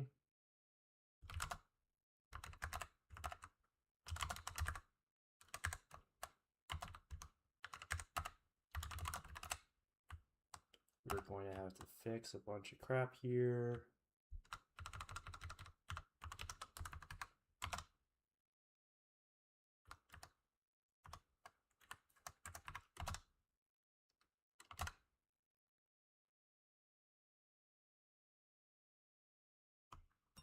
Okay.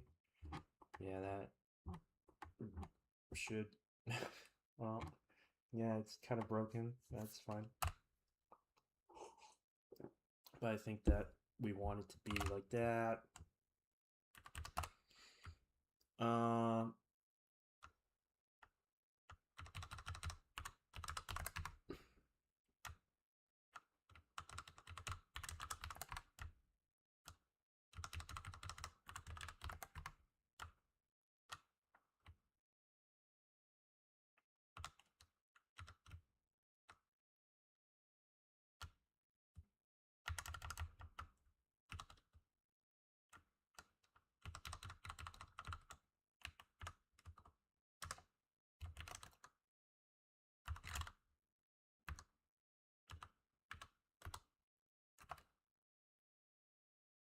Oops.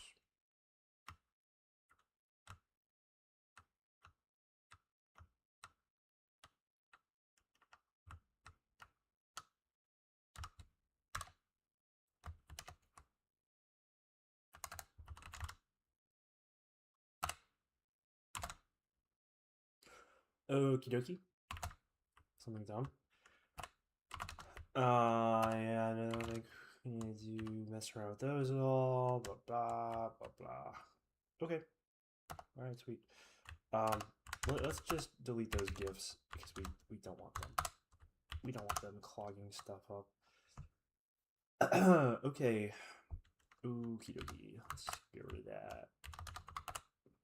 Get rid of those. Just to make sure when we recompile, it's all fine and dandy. Okay. Oh, and then these all need to get fixed.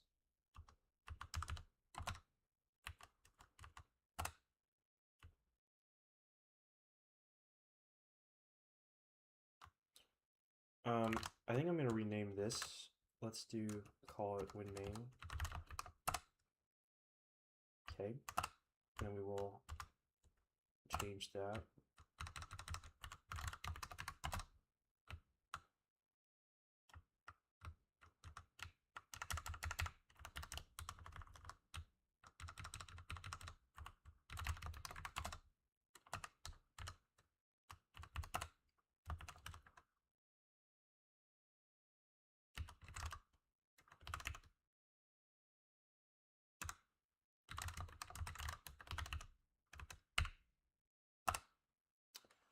Oh, you know what? I totally fucked that up.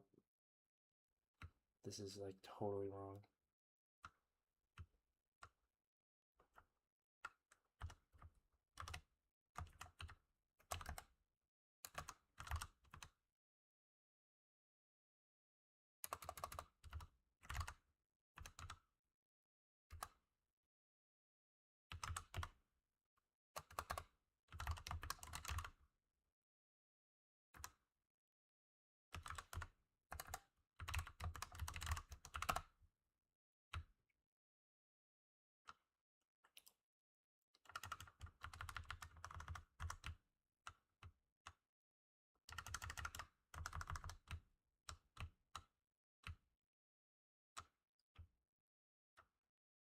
All right, that looks better.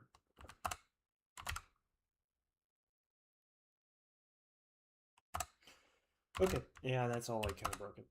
Okie dokie. So we don't really need WinMain right now. We don't really need to be screwing around here.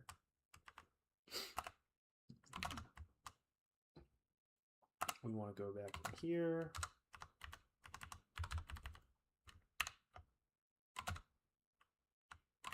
We want to be going rooting around this one maybe. And okay, so load texture from file. We gotta just freaking do it.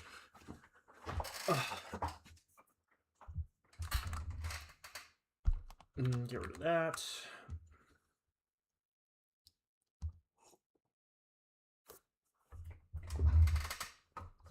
Sample texture and multiply with vertex color.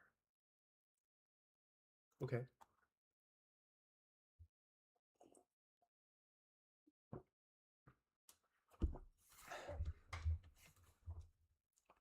So let's do that. Yeah, I think this we can just do pretty quickly. In the pixel one. So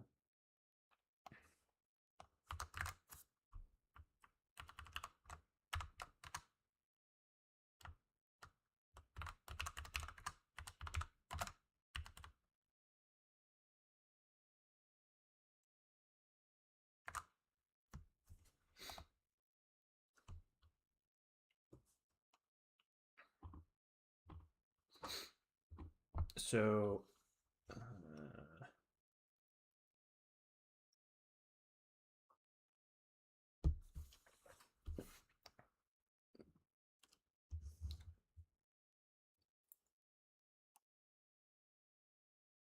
find texture for drawing.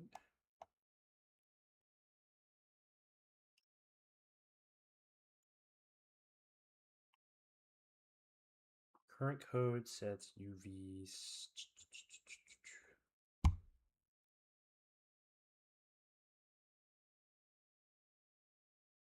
Okay.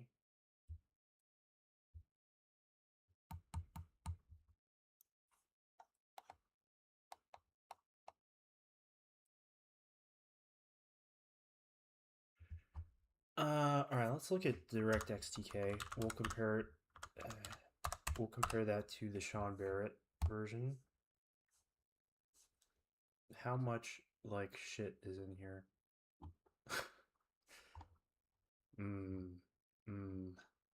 That's a lot of shit. That is a lot of gobbledygook. All right.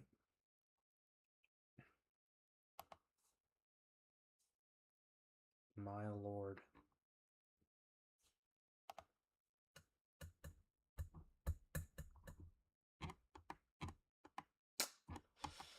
No. Oh my god. Yeah, no, fuck that. Let's look at the nothings. Let's take a look at this. Here we go. Single file, public domain. You cannot get any better than that, right?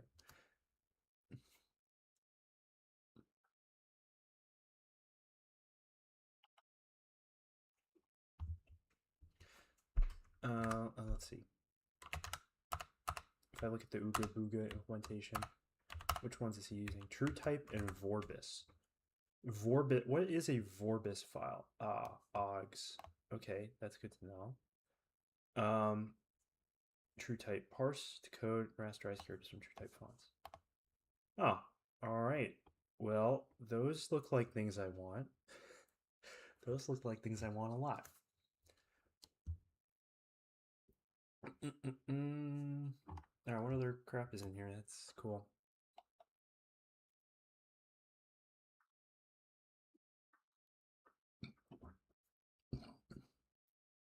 Dynamic array and hash table. Guts of a text editor for games. Okay. Voxel renderer. That's cool.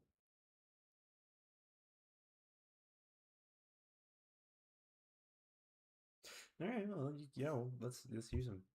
Let's read through all this crap. They're MIT licensed. Um. Pine. Distribute.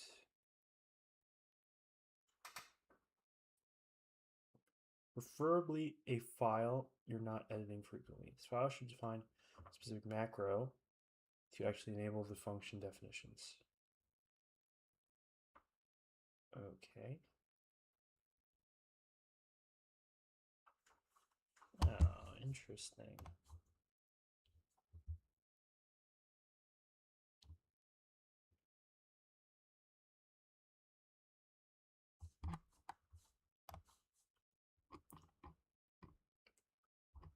All right. Well, that's good to know. Good to know. We got all that stuff out there.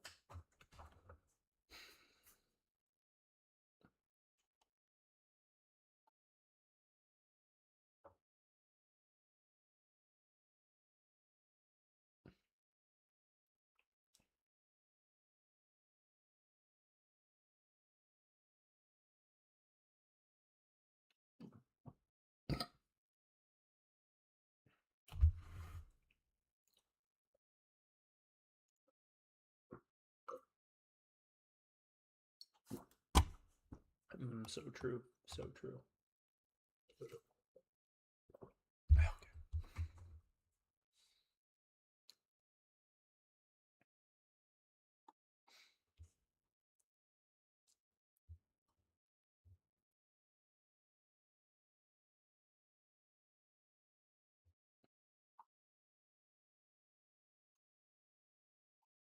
All right. Well, yeah, they seem pretty useful. Let's go grab them. Let's get them.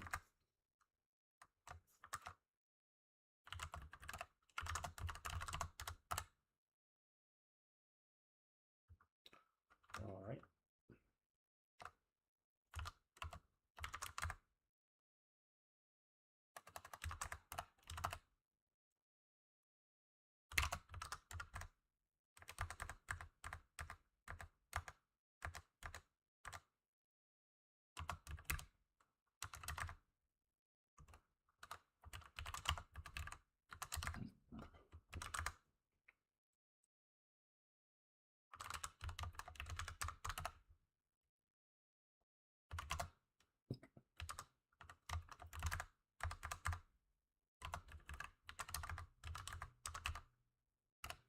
Okay. We'll do that one. Oops. Let's do that TrueType one. And what was the Vorbis one for OG stuff? Just in case. Oh, that one is .c. All right.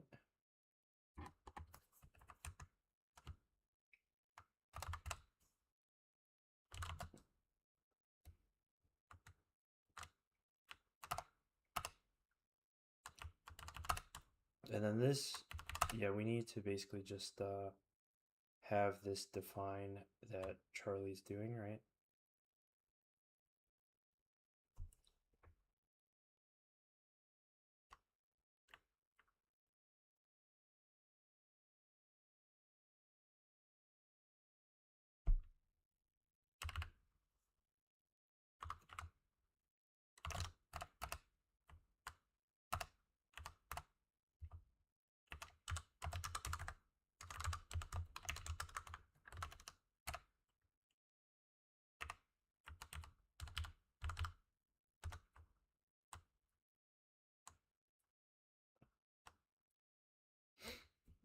let's get rid of those.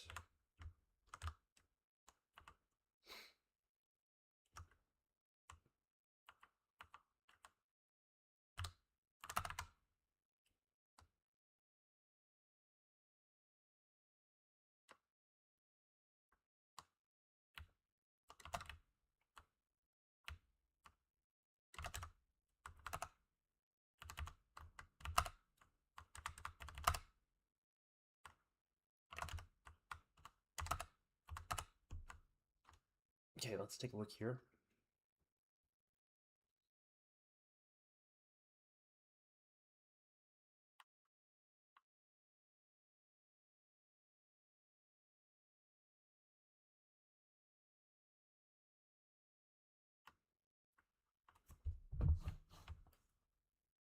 All right, so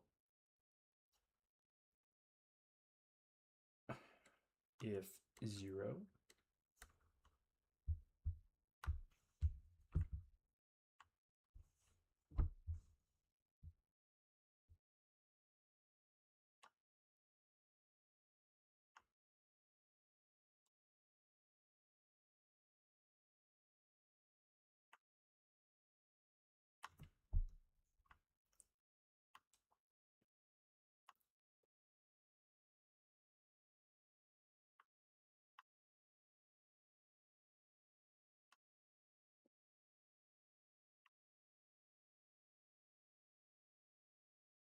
Oh my god, this is a lot of stuff. Um,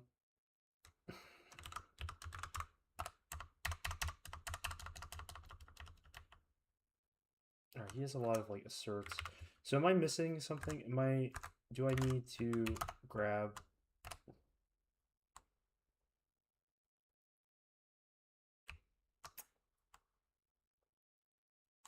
Oh, because this is redefining it.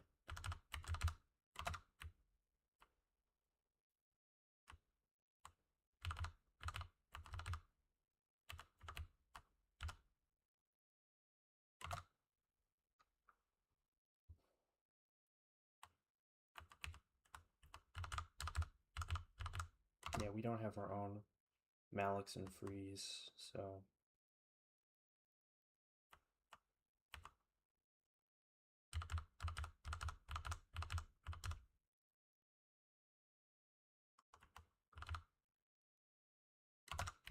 okay, cool, cool.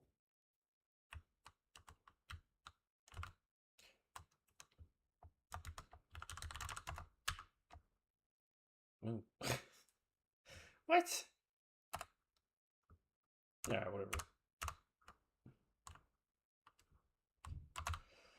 Okay, cool. So we got those. That's awesome.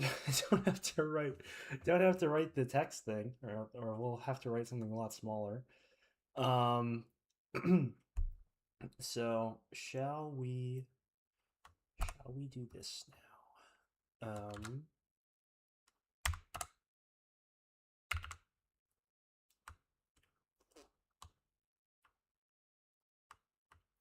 So where in Charlie's code is the texture update swap chain?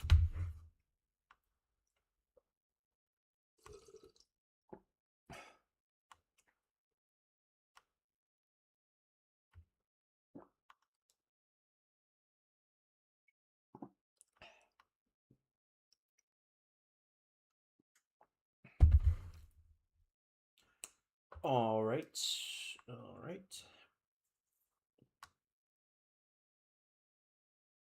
Blah, blah. I don't think it's going to be in here.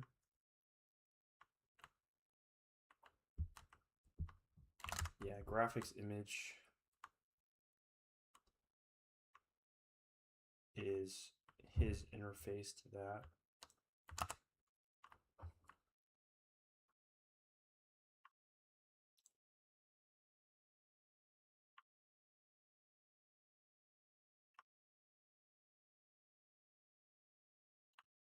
So here is his struct for this thing.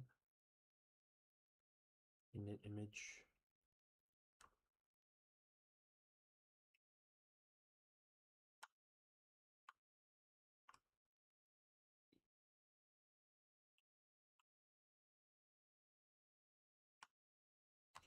here we go. So this is what we would do. Blah, blah, blah. Excuse me. All right, so that looks all pretty reasonable. I'm gonna go to the bathroom. I'll be back in a little bit. We're still in digesting time. So things will be a little slow for like the next hour or two, but we got this. We're making good work here. All right.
Okie dokie.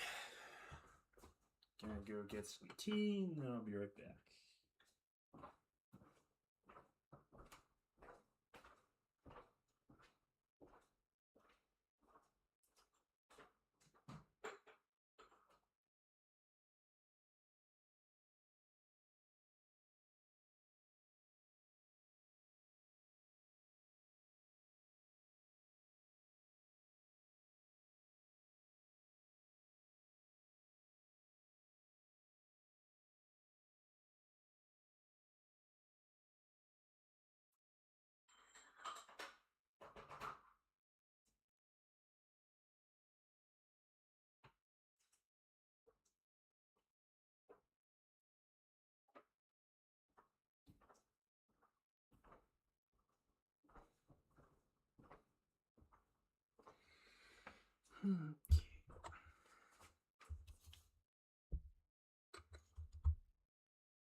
All right. Righty.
At some point, I might have to look into some nice allocators. That's very possible.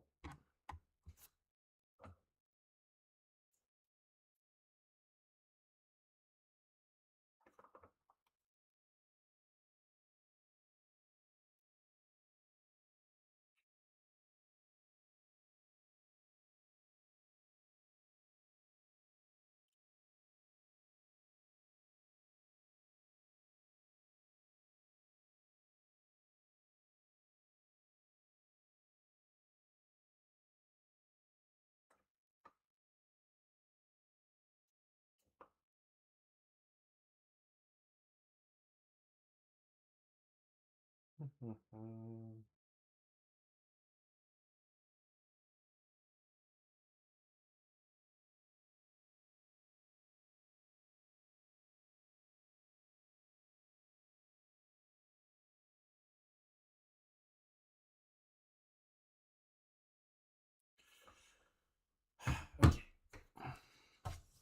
So,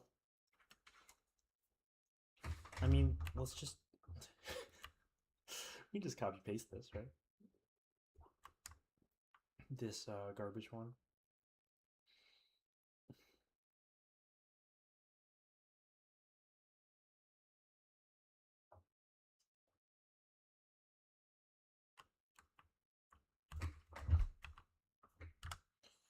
I'm not really sure what this draw frame struct does. I don't recall.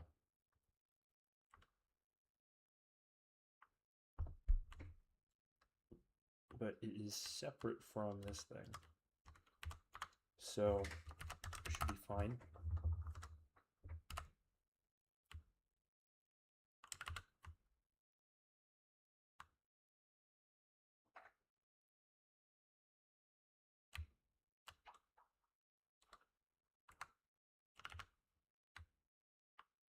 Alright, we'll just stick all this crap up here for now.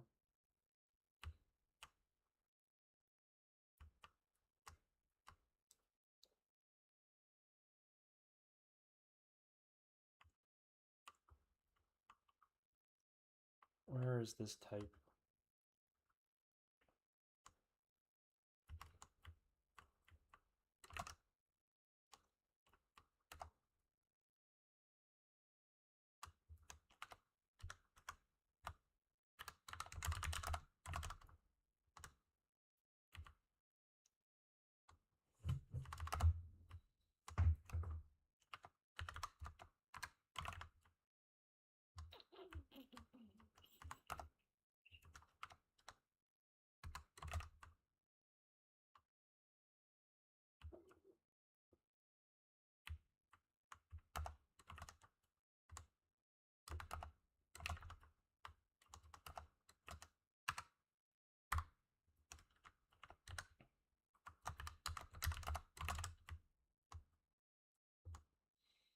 Where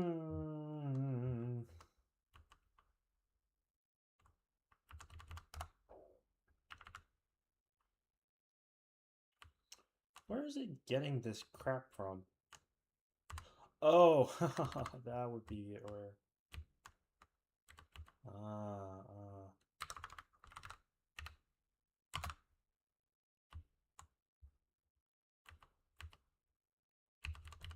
We don't need this actually.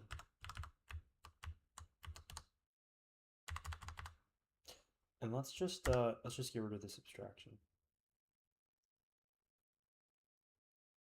Maybe.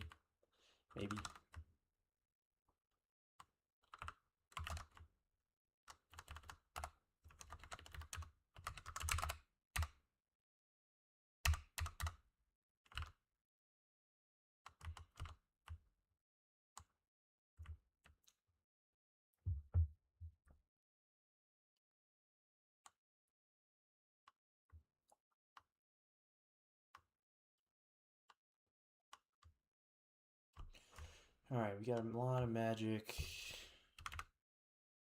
memory stuff going on there.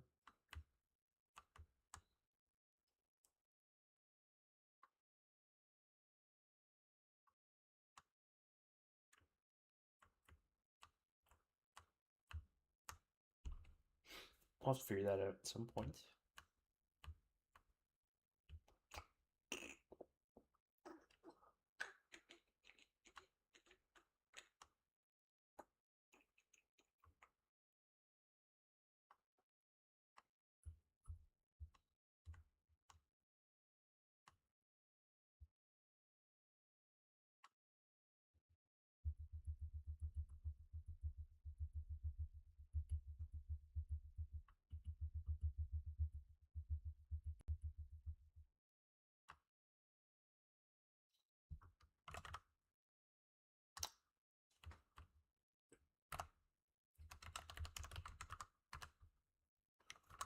I need to find where that is coming from.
Where?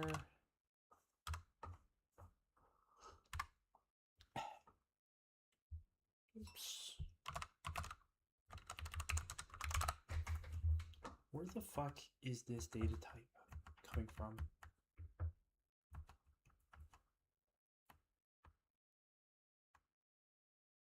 Here we go. Allocator is an allocator proc and data. Okay.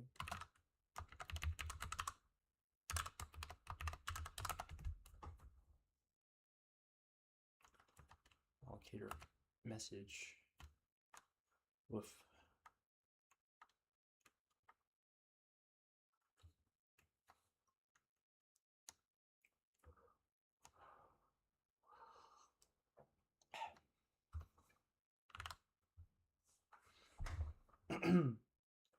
Yeah, not quite sure how that crap works.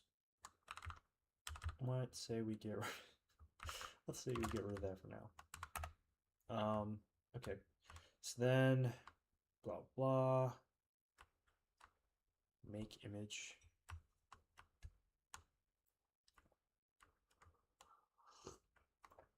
So yeah, I want this one.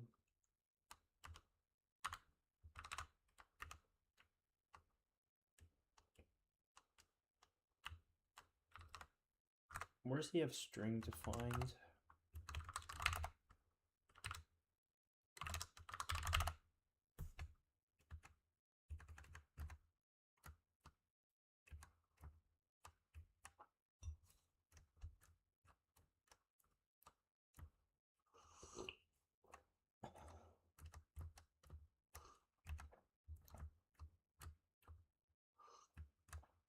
String.c, I saw.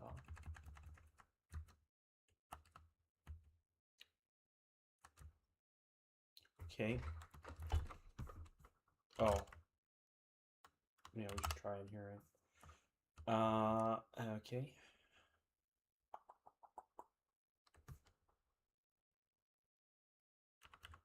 Yeah, I think we want that.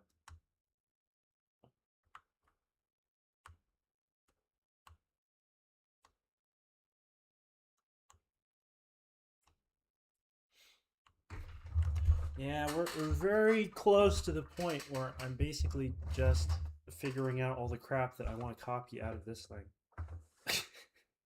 Which is good. That's good. Because, like, that's what we're trying to build. Oh, I'm in the totally wrong place.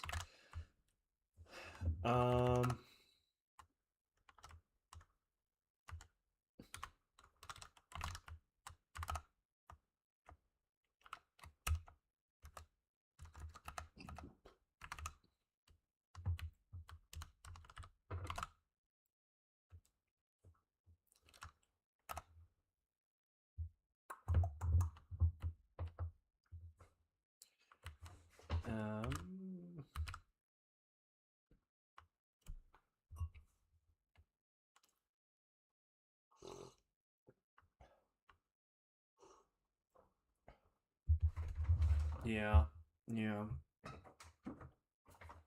We're at that point.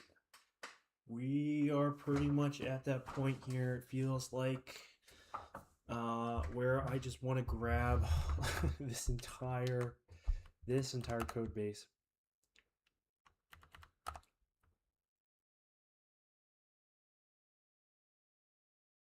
and inherit some of this nice stuff. Which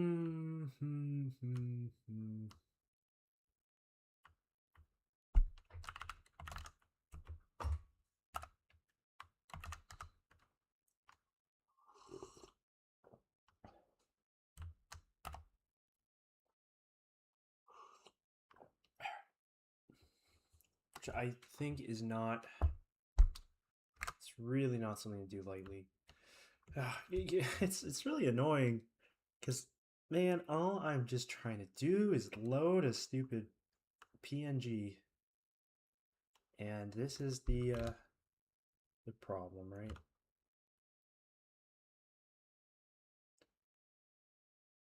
STBI. Oh, well, I need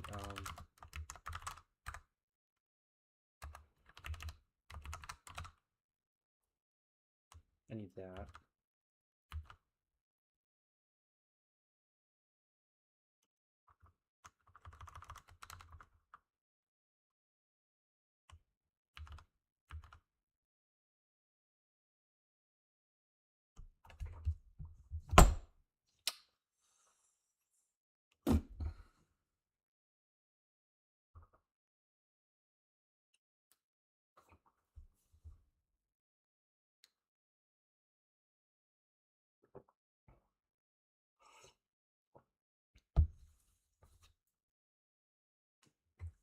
Fuck.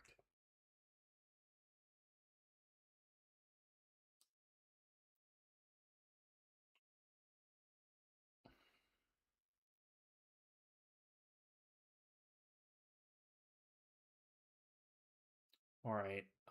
I think in order to in order to get this to work, I'm gonna have to do so much shit under the hood to refactor things to get to this point. But I think it's like time to do that. I think it's time. Okay. Let's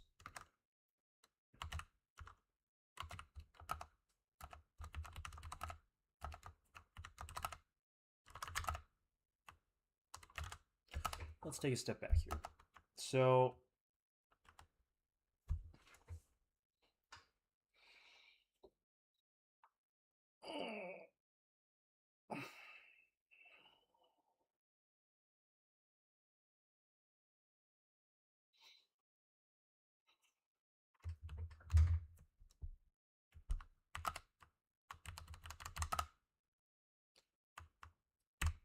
we need to fix this. We need to fix that. Fix that. File IO, which also means we do need to fix memory management.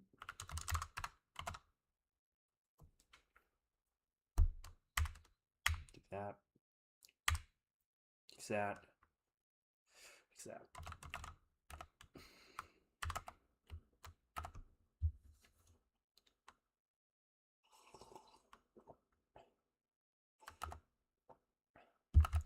I'm going to just look at some Moose Solutions code really quick. I want to see what this looks like.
Okay.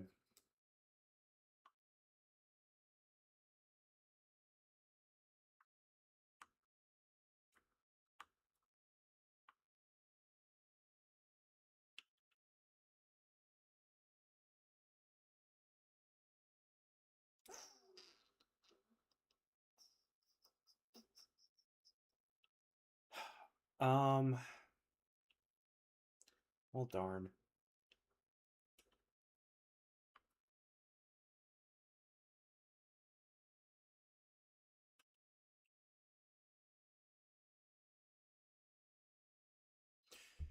I mean, the truth is, like, I probably don't immediately need all of this, like, the optimizations and fancy CPU stuff, I would guess.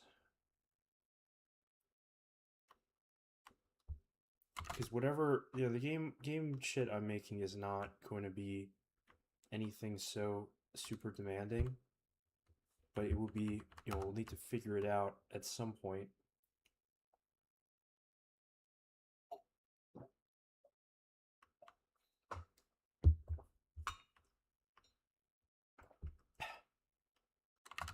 I'm seeing some familiar looking code in this. It's actually really interesting because like this experience has been really fun in that like I'm looking at what three different C game engines. I'm seeing a lot of the same stuff, even for the ones that are using kind of like a different stack of things. So that's actually kind of cool. I think I definitely, it definitely seems like I need to be figuring out the memory management side of things. Windows file IO. STBI load. See, this is a lot simpler looking.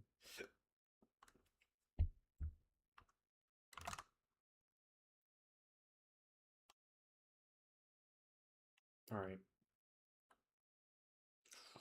All right, all right, all right.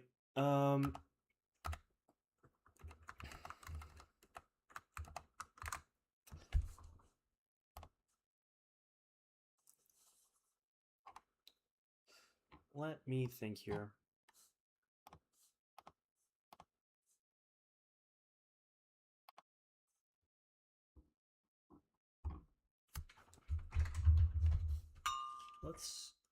I'm interested. Before doing anything, I'm still digesting. These are excuses, they call them. These are excuses.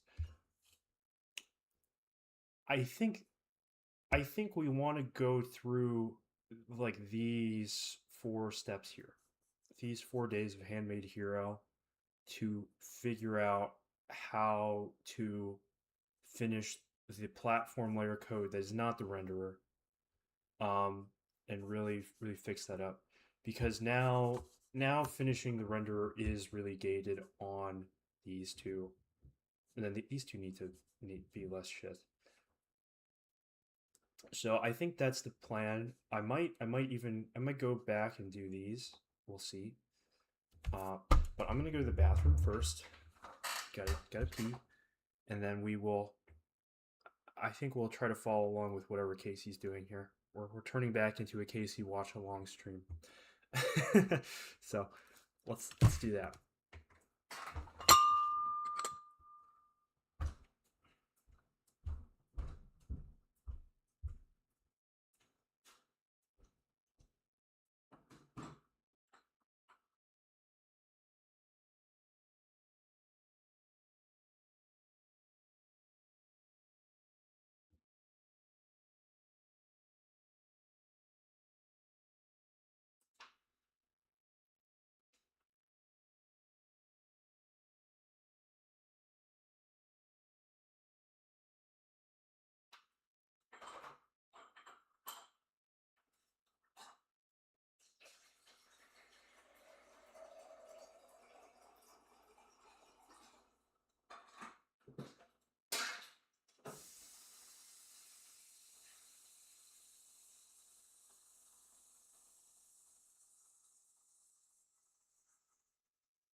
feeding off evil from Earth or space.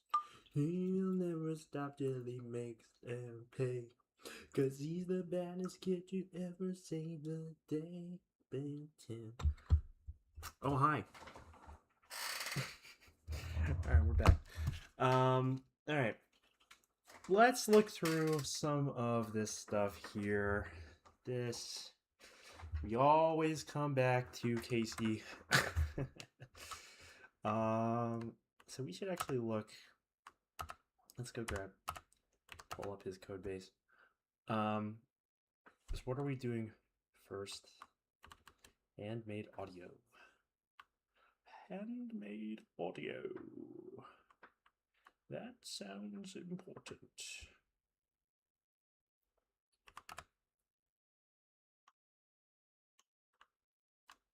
This is where the sound is. All right, this is going to be really fun for the next bit here. Let's just see if there's anything useful here. Platform specific code. Preprocessor stuff. Unity builds. Blah, blah, blah. Game as a service though.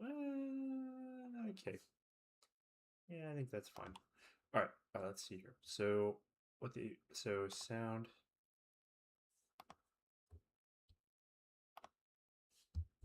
I want audio.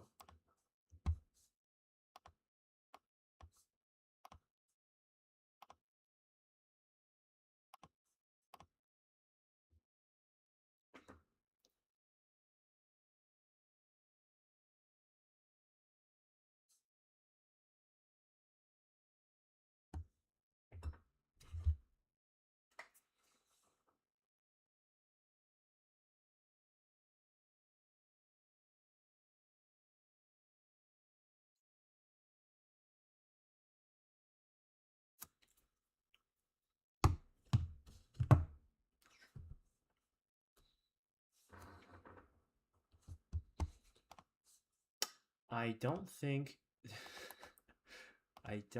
that this is doing anything.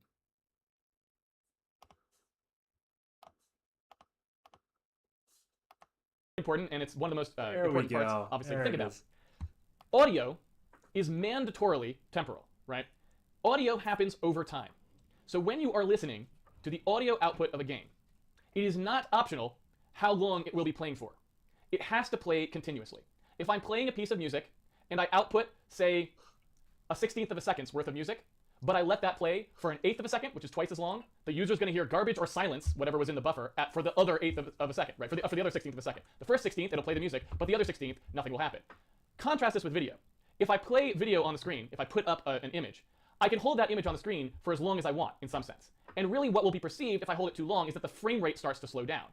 But you really won't get that same kind of glitching. It's not like it disappears or something like this, right? It's just lowering the sample rate in some sense that I'm outputting to the person, but their mind does a good job of assembling those images. So if I was displaying at 60 frames a second and then I miss one frame and I end up displaying at 30 frames a second from then on because of some system event or something, so I get slower, it looks a little less smooth, but it did not really appear to be a serious glitch, right?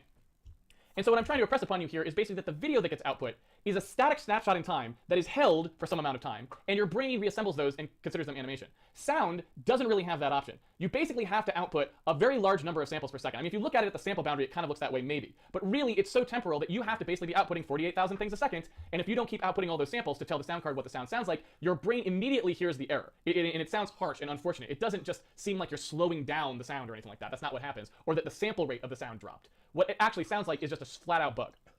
So, so what that basically means is that when we prepare a frame, we don't really need to know how long that frame will be on the screen.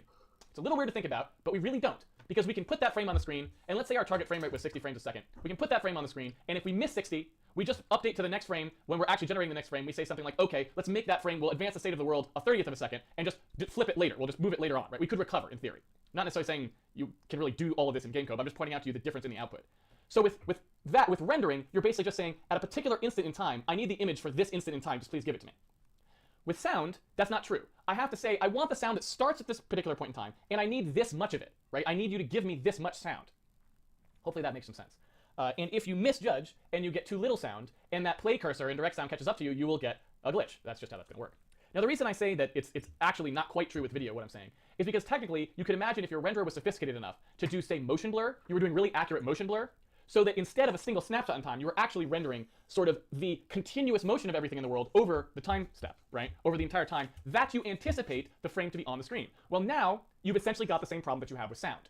Now the renderer needs to know exactly how long you plan to have that thing on the screen, because it's actually going to do a blur between the start and ending position of all the entities, and if you were to hold it on screen for longer than you should, then things will teleport from their end to their new position, essentially, when you actually go to do the next frame that's at the wrong time, essentially.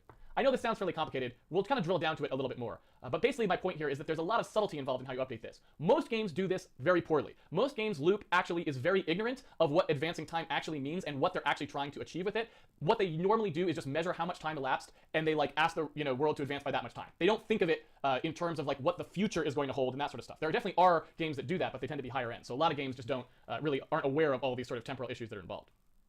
So anyway, what I'm going to do is I'm going to start out with a very correct but very simplistic model of this kind of a request for audio, and we can use it for video too if we want to. And there are some reasons why we may not be able to get away with this. I would like to go pull, I have the day-by-day code of Handmade Hero somewhere. I want to grab that for this, I believe. We're at that point.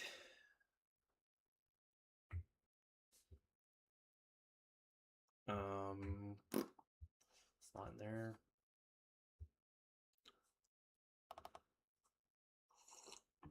Here we go.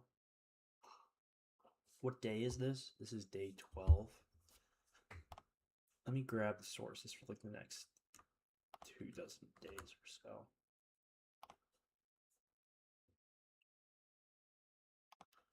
Oh, I have to move a document really quick.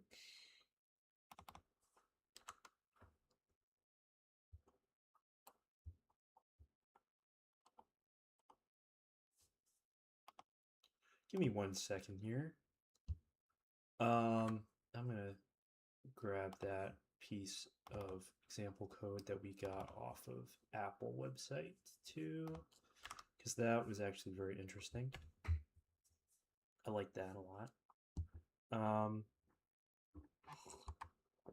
What is this? Randy's hot sauce 2D renderer.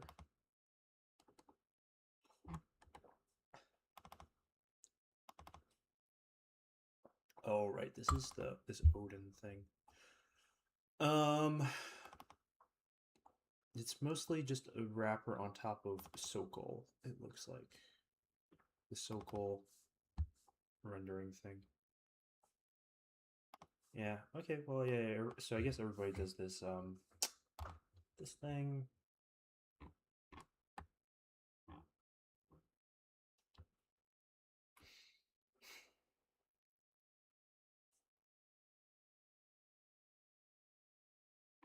Oh, he has a thing for different ones.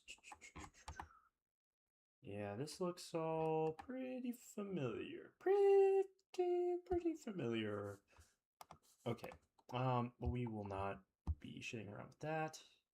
All right, we need the Handmade Hero code. Grab first like 40 days.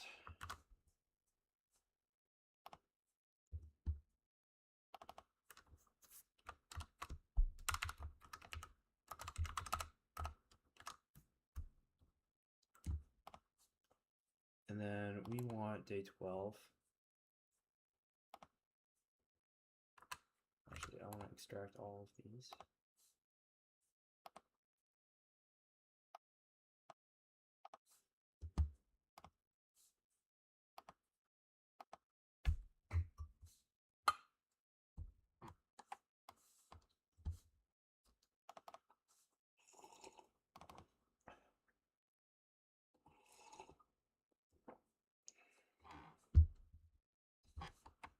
That's not right. I hate fucking Windows.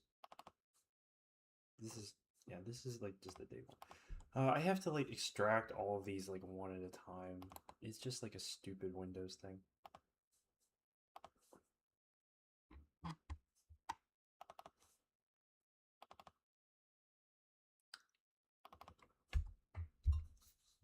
Okay, so here's the code that Casey is going to end up with at the end of this video.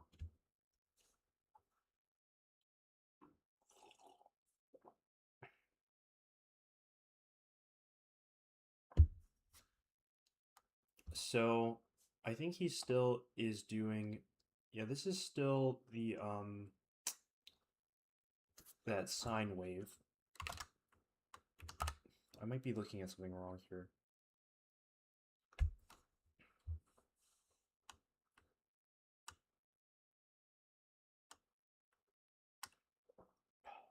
Okay, here's this direct sound loading crap.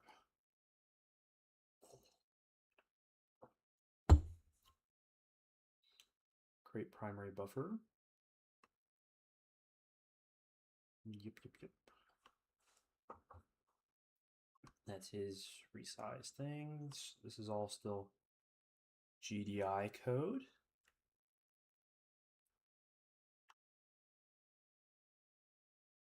Sorry, this is so small. I can't make it any bigger on this one. Because I always just do it through WesTerm. I totally forget what the Vim text size thing is. Clear buffer.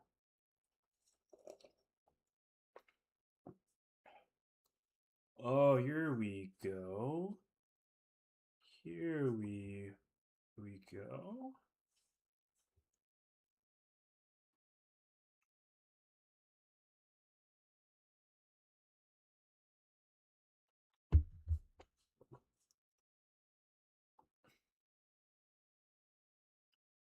All right, so this looks like some real stuff going on here. So, all right, I guess we do have to watch this. Gotta watch this video.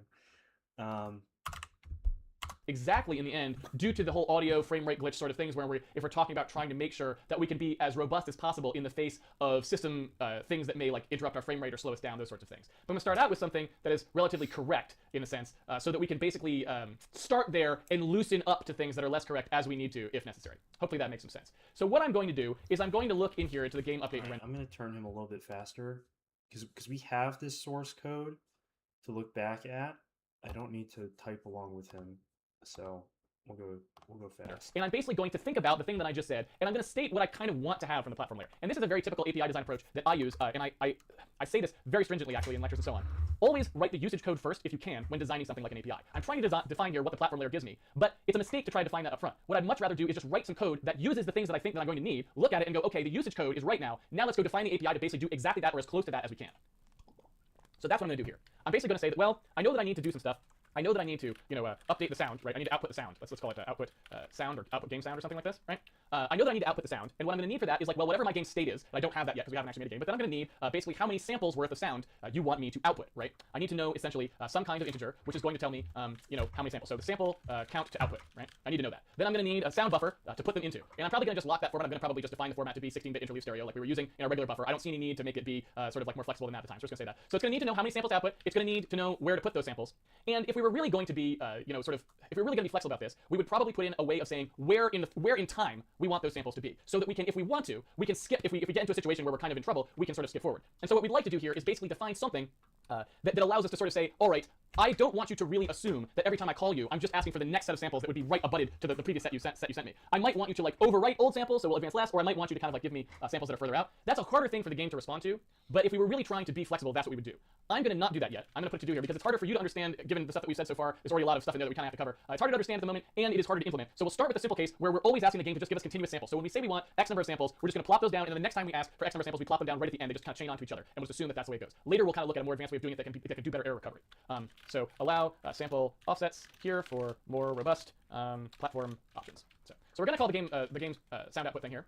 we're going to pass the sound buffer and the number of samples that it should output there. It will do that. And for now, we're basically going to make that just be our sine wave, right? And our sine wave, again, was basically something we pulled out here. It was this Win32 fill sound buffer. And it was pretty straightforward. It basically looked like that, right? That's what it looked like.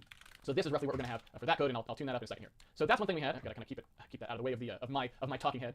Oh, Control L actually will do that for me. So that's what I'm going to do for the game for outputting sound. And then the other thing that I want to be able to do here is I want to be able to do the render in the exact same way. But basically what has to happen there is we're going to have to start outputting. We're going to have to start keeping state, and we're going to have to start using a timer to really do anything more complicated here, right? Because you can see we're pretty much platform independent with the rendering, but we're passing in this blue offset, green offset. So that's something that we're going to have to do once we actually get it. So we'll talk about that in 1 second. Let's just focus on the sound thing here. So if I want my game sound output thing to basically, I don't like the order of those parameters. I tend to like things to look a little bit more like they have the object first for some reason, like they have the struct that holds the things, if that makes sense. So this is going to be a game sound output buffer, and I'm not thinking too hard about these names. I'm having typing troubles today. There we go, sound buffer. And then I'm going to say sample count output here. Then we're going to go ahead and actually output those. Now the sound buffer is basically just going to be something that gives us a pointer to the sound. For now, there's not going to be anything more fascinating about it than that. And so really what we should be able to do is essentially just use this code exactly as it is. So we should be able to use this code right here. We should be able to say which sample index we were on. We should be able to go up to the sample count entirely. And then we should be able to, let's see here. Is there anything else we want to do here? We can produce our sine wave exactly as we are. So we're going to need somewhere, we are going to need to have our T sign. So for now, we'll just use we'll pass that in and save that, right? There we go. And oh, you know what the other thing we could do for it too, and maybe this is easier for now. Let's make this a local persist T sign because we're going to move it out pretty much right away. So there's our T sign, so that way we can just use it directly in here. When we output the T sign, we will go ahead and put our tone volume in here as well, because these are all things that we're going to abstract out of the platform layer very shortly. So we got our tone volume in here. That doesn't actually have to be persisted because that can just be essentially constant. There it is. So that's good. We've got our tone volume, and then we store our sample out. So our sample out in this case is an int16, and that's just going to be coming from the sound buffer basically. The sound buffer is going to sort of give us a pointer to where we're going to output it. We're assuming the platform layer told us where we should dump our samples, if that makes sense. So we do that, then we increment, and I think running sample index is now irrelevant for us in this code. Yes. So basically all I did here was the basic minimal transformation, essentially nothing. All I did was say I'm going to get a pointer to a sound buffer, right? I am going to take a number of samples to output, right? And then I am going to just dump the samples into whatever is in the sound buffer. That's it. So it's much less complicated than the old version because we're sort of simplifying things for the game. I'll talk about why I decided to do it that way. So let's see here. We've got samples per second over tone hertz. So this is just, we're not even going to, let's see. So this is a good situation here actually, and this actually underscores exactly what I was talking about. So you'll notice here I got to a point, I hadn't really been thinking about it much, but we want to know the samples per second here in order to calculate this tone hertz thing. So the tone hertz, we know what we wanted. We know we wanted the tone hertz to be 256, but we don't know the samples per second here in the platform-specific code, platform non-specific code. So that tells me right away, because I want to know the wave period, right? What is the wave period? Let's see here, wave period. Yeah, it's an int still. So I want to know that value. So that tells me, that's basically just a huge clue that we want to store that value in the sound buffer, because people who are going to be using the sound buffer from the platform are going to want to know how many samples per second are playing. So if they have things that are tone-based, they know how many to output. So that was literally, I mean, that's exactly what I'm talking about when I say things like write the usage code first. That just tells me what should be in that. I just know now. I didn't have to guess. I didn't have to presuppose. I didn't have to think hard about it. It just popped right on out. Okay, hopefully that makes some sense. I'm going to go ahead and start compiling here so we can start knocking down our errors. So I have this game sound output buffer. I've got to define it, obviously. I've got to come in here and actually make one of these. And so really all this is the sample out, right? This is basically the sample buffer. I don't know what we want to call this. Maybe we'll just call it samples. That seems like a totally reasonable thing to call it, because that is what it is. It's the samples. And then we know that we have essentially a, well, you know what we could do too? I like this. I think I like this as well. Yeah, I like this as well. I think I might just roll this in here, right? I might just say that there's a sample count in here, and the sample count says how many to output. Then there's the samples per second, right? And that tells you about the buffer itself. And that, to me, actually looks even better, because then you're just passing one thing. You're saying, here's a buffer, please fill it. You don't have to correspond that in. It's baked right in there, right like that. So that's pretty handy. And it eliminates one whole thing that might happen down here. Let's go ahead and do that. And that looks pretty good. Yeah.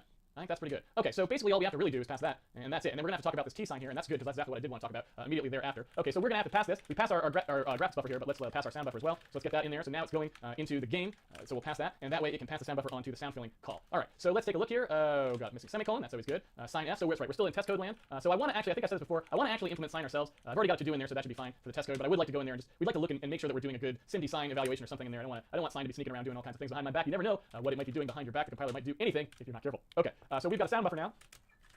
Okay, so our sound output buffer has to get filled. And now you'll notice that what I've done is I've implicitly made a decision here, and this may not necessarily turn out to be a good one or not, but it's a decision that I wanted to make at the outset, which is basically that sound is just not very big, okay? That's something that you have to understand. Basically, if you take a look, let's say you are drawing, like I said, at 60 frames a second. 60 frames a second, well, we know we've got 40, oops, well, if you type right, we know we've got 48,000 samples per second that we're playing. We know that we divide that by 60 frames. That means each frame, we are outputting 800 samples, okay? We know that each one of them is 2 bytes long. That's 1600. We know that there are 2 of them for stereo. That is 3200 bytes that we are writing. 3200 bytes is like the most insignificant thing a modern processor has ever seen. We are talking about processors that can move gigabytes of data a second, so 3200 bytes is literally irrelevant. So what I have elected to do here is suffer an extra buffer copy for those 3200 bytes per frame that will be going out the wire. Basically, I'm going to do an extra buffer copy there because I would rather present the game with a cleaner interface of just writing into a single buffer, rather than forcing it to inherit the direct sound dual write problem with the ring buffer, because that's a complicated thing. It's easier to get wrong, and I don't want to pass it on to the game, especially because there are other platforms that don't have that janky ring buffer nonsense going on, and in those cases, this will be just as fast because it can write directly into the location it's supposed to go. And so basically, really, I'm just saying I don't think this is going to be a performance problem, so I don't want to pass this on to the application. I just don't think it's going to matter, and that's always a judgment call. There are plenty of times where you have an opportunity to do something more efficiently, but you incur a bit of complexity, and it really is a judgment call which one of those you take and which one of those you don't. In most cases, I tend to prefer to do the cleaner thing if I can, if I know that it's not going to be too expensive, and then later, if it turns out to be a performance problem when we are actually measuring it, then I will go and introduce the added complexity at that time. That usually is a smarter way to go, especially because it means that you already have the simpler case working correctly, and so when you implement the more complex case, you're just debugging it versus the simple case instead of writing it completely fresh the first time. So it tends to actually be a good way to develop, even if you weren't doing the methodology that I was talking about, which is make sure it's actually a performance bottleneck before you incur the cost. Okay. So we've got our sound buffer here, and what that basically means is that if we take a look at, excuse me, if we take a look at what's going to happen down here, we basically need to first get some memory that we're going to store the sound in. Now, we don't even actually have to allocate any memory because we're only actually going to be doing whatever our frame rate is. And our frame rate at the moment, I think I'm leaning towards maybe doubling that number. Instead of 800 samples, I'm going to say that maybe we'll try to run at something like, something more like 30 frames a second, because since we're going to be doing software rendering, I think trying to hit 60 frames a second is not going to be realistic in a lot of cases. So 30 frames a second might be more what we target. So basically what I'm going to do is going to ask the game for a buffer that is going to be 1/30th of a second's worth of audio each time I ask it. So basically I'm going to go in here and say that the sound buffer, right? And I'm going to take a look, oops, that's not good. I'm going to take a look at the actual stuff I got to put in here. So the samples per second, that we've already got, that's fine. The sound buffer sample count, that's going to be the samples per second divided by 30 for now. Again, this is all just sort of layering the code in. This is not supposed to be final shipping code or anything like that. I'm just showing you how we do these transformations in steps. So I'm going to go up here and say, okay, we have the samples per second as well. It was right here in our sound output routine. So I'm going to go ahead and put that in here. There we go. And then the samples, I'm just going to put these right on the stack. I don't really need to allocate any memory for them. There's no sense in doing that. So basically I know that I just want this many of those, which is pretty trivial for me to do. I can basically say that I just got N16 sample count, samples, and I will actually just say that I have some of them, and we'll basically say, I don't know, for now, we'll just say that we've got this many of those samples. So basically, that is really all I wanted to do. It's pretty straightforward. And then this is going to get cleaned up in a second here to use something that's a little more flexible. Because the problem with doing it right on the stack is that unless we use a function I have not talked about yet, you can't actually make anything that's on the stack be parameterized on something that isn't a constant. Now, I could, of course, actually introduce a constant for it, but I don't see any reason to because I want to talk about how you do that also separately. All right, so if we do that, when we call game update and render, I can pass the sound buffer now into this, which I will do. There we go. And in theory, this will still run, even though we kind of just doing some janky stuff. Oh, maybe not. Maybe not, ladies and gentlemen. As I say that, I'm totally lying. I did do the right number here, did I not? This is literally just the jankiest code. I mean, yeah, I say it oftentimes, but do not, this is never something that should be left in the shipping program. I'm literally just trying to show you how to push the platform layer kind of up there. Just want to make sure I didn't type something stupid before we go. Okay, put the samples in there. That's good. I called the thing with the sound buffer. That's good. I don't remember what we wrote so far in here. Game output sound, got the sound buffer. Samples per second of tone hertz with the samples there. The sample out. Let's go into the sample count. Oh, this is right. This is the right value in there. Sample index goes through. It's outputting 2 of them. Yes, fantastic. This is just dumb. We're stereo, of course, so we need that. There we go. Okay, good to go. So one thing that's kind of nice about that, and I'll talk about that in a second, is you notice when I forgot to multiply that, you'll notice that the debug library caught it for me. So basically what happened here is they put some checking code to see if you overwrote memory somewhere, right? And that's pretty helpful. It doesn't happen that frequently, especially if you're not trying to stream at the same time as you're programming and you're paying attention, but it does happen. And so one of the things that's nice is if you do have things that catch buffer overruns, it's something that helps take, like a lot of people are afraid of pointers and afraid of languages that have them, specifically because you can do stuff like this, and you are afraid of shipping things that have these sorts of bugs in them, and that's legitimate.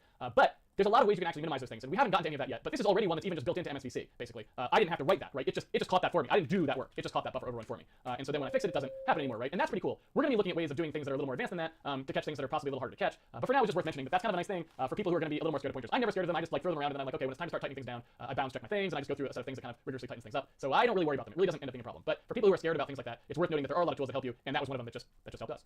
Okay, so right now we're still getting a sine wave from the actual platform layer, right? We've given a sound buffer to the game, right? And the game is doing the sound, it's generating sound for the sound buffer certainly. But we have a problem, and that problem is that basically we are not using any of the stuff that comes back. We are still generating the sound thing, all the sound code ourselves in the platform layer with Win32 fill sound buffer. So what we'd rather do now is we'd rather use that Win32 fill sound buffer code, right, to actually grab, instead of the sine wave, grab out of our buffer. So I can do that pretty simply, right? I can just pass the sound buffer itself over to this thing, right, into Win32 fill sound buffer. And now instead of this ever actually computing a sine, right, it can instead just read from the buffer that we already have prepared for it in the platform non-specific code. So I can say game sound output buffer. It's basically source samples. Maybe let's just call it source of that. Source buffer. I don't know. Whatever you guys want to call it. Call it whatever you like. Anything you like. It's fine with me. Okay. So let's say we have the source buffer there. Basically what we're going to do is we're just going to pull from that source buffer instead of the sine wave. So we got N16, we've got sample, I guess we'll call it source sample, and maybe we'll call this dest sample, right? We'll just change the nomenclature here, and that's going to be the source buffer samples it's going to pull from. So in here, all we're really going to do is we're just going to copy, right? We're just going to copy every last thing. So we're just going to do something like source sample plus plus, like that. Basically this is all we're doing. We're just copying from one buffer to another. We're just flat out copying. Nothing else is happening of any interest to anyone for any reason, right? Okay, so that's it. That's all that's happening. Star source sample plus plus. In fact, you know what? I don't even need to do this. I can just copy this one up here. We don't need the sign stuff at all. I still have to draw this out for people. I don't know if we drew it out or not. If we didn't draw it out and you want me to see you draw it, now would be a good time to tell me. So we're basically doing that copy. We're doing it twice. We can collapse these two loops soon too, actually. You can see they're trying to get even more ridiculously simple and related to each other. So that's really mostly all we need to do to change it from outputting the stuff that comes from one, from outputting stuff that comes from the other. Now, what we do have to do is deal with our startup a little bit differently, because we initially filled the sound buffer with stuff at the start to put a sine wave in there to kind of front load it. But that's not really what we want to do, right? We don't want to do that. What we want to do instead is just basically clear it at the beginning, right? We just want to clear the whole buffer. So what we really want is another function here, which is basically like Win32 clear buffer, something like that. And so what we want to say is like, hey, why don't you just take the entire buffer, flush it with zeros, and then we'll start writing sound into it at some appropriate point in time, right? So, assuming that we do that, Win32 clear buffer, what we basically need here is something that goes ahead and does that clear. Win32 clear buffer. Let's take a look here. So we're going to global lock this thing like this, right? There we go. And this is basically doing the exact same code. Nothing really doesn't need bytes to lock or bytes to write really, because we know pretty much that we're locking the entire buffer, right? Absolutely everything is going to get that treatment. So the bytes to lock will be the entire size of the entire thing. So we basically want to basically just pass everything. Give me everything you have. From the start all the way to the end of the buffer. So that'll lock that, it'll give it back to us, and then we just need to clear it, basically, and we can use the same code here. We can basically say, well, we'll go ahead, we'll take that, we'll take a look at the sample count. Well, actually, we don't even need to be in samples anymore. We can just be in bytes. So we can literally just take something that looks like this. We can say byte index equals 0, byte index less than that, and byte index plus plus, and we can basically say that this is going to be a uint8, like that. We're just going to basically clear everything, the entire... Let's see this part. Okay. I have choices here about where I want to store this sound stuff. Now, in the future, I don't really want it on the stack. The stack is not probably where I want to actually put this stuff. But, like I said, while you are moving code around and doing stuff, and we're trying to get all the architecture in place the way I want it, I don't want to spend a lot of time thinking about things like this. You want to basically, and again, this is sort of the sort of thing, a lot of people talk about garbage collected languages and that sort of stuff, and they're like, how can you possibly deal with languages that don't have these things and that sort of stuff? Well, the answer is, actually, I just don't worry about those sorts of things, so I'm ready to kind of tighten them down. And in the interim, there's a lot of techniques you can use to not really worry about memory, to just kind of have it happen however you want. And you'll notice that we kind of haven't had any problem with that so far. We basically never had to really think about memory at all. We're just like, most of the time we're thinking about memory, we're talking about like writing things into buffers and stuff like that. That you would have to think about anyway, even if you're just filling them as arrays. You can still do things like buffer overruns in languages that don't have pointers by just trying to write outside the bounds of an array or something. That's still a bug in your program. You shouldn't have done it. And so the fact that maybe the language doesn't crash as a result isn't much of a, doesn't really help you because your program just doesn't work. So anyway, point being, what I want to talk about here is if you just are trying to get stuff working and you're just kind of screwing around, there actually is a function, depending on the circumstances, called alloc a. And basically, I don't actually know, to be honest with you, whether they've standardized on an actual name for it that always works, or whether you have to choose whether it has an underscore or not based on whether it's on a certain platform. So I usually abstract this away. It's actually in the platform include files I do it. But it doesn't matter here because we're actually just calling the Windows version, so we only care what theirs is. And basically, what this allows you to do, you can basically say alloc a, and you can give it anything you want, any size. So that's like a size that we want. We want, let's say, that many int 16s, right? That's how much we wanted. And basically what that will do is that will just allocate on the stack for you that much memory. And the stack, if you think about it, is kind of a little like having garbage collection, right? If you don't care about something, you can throw it on the stack and you know that it will go away when the function is done. So it's kind of automated in that sense. If you're a C++ programmer and you like things like smart pointers or things like that, it's very similar, right? There are things that are going to go out of scope at the end of a function and just clean themselves up so you don't have to think about it. I don't actually tend to use code that looks like this in shipping code very often, because I prefer to do things slightly differently. Once I have everything the way I want it, I tend to go in and do a little pickiness, a little OCDness that results in usually not having allocates happen in code very often. But when I'm just developing code, I will often throw in stuff like that because hey, I just like, okay, I know that that'll allocate the thing that I wanted, right? And it'll be fine. Where was the actual, where was this guy defined? It is in malloc.h. There we go. Malloc.h, and I'm going to go ahead and put that down here. There we go. I'll put that standard IO. Okay, and then I should be able to compile now, hopefully. Oh, right, and this returns a void star, of course, so I have to cast it to the type that I wanted. All right, so that's basically just a way to do that allocation, or not. All right, so I guess this is basically saying that I can't make something that big on the stack, is my guess.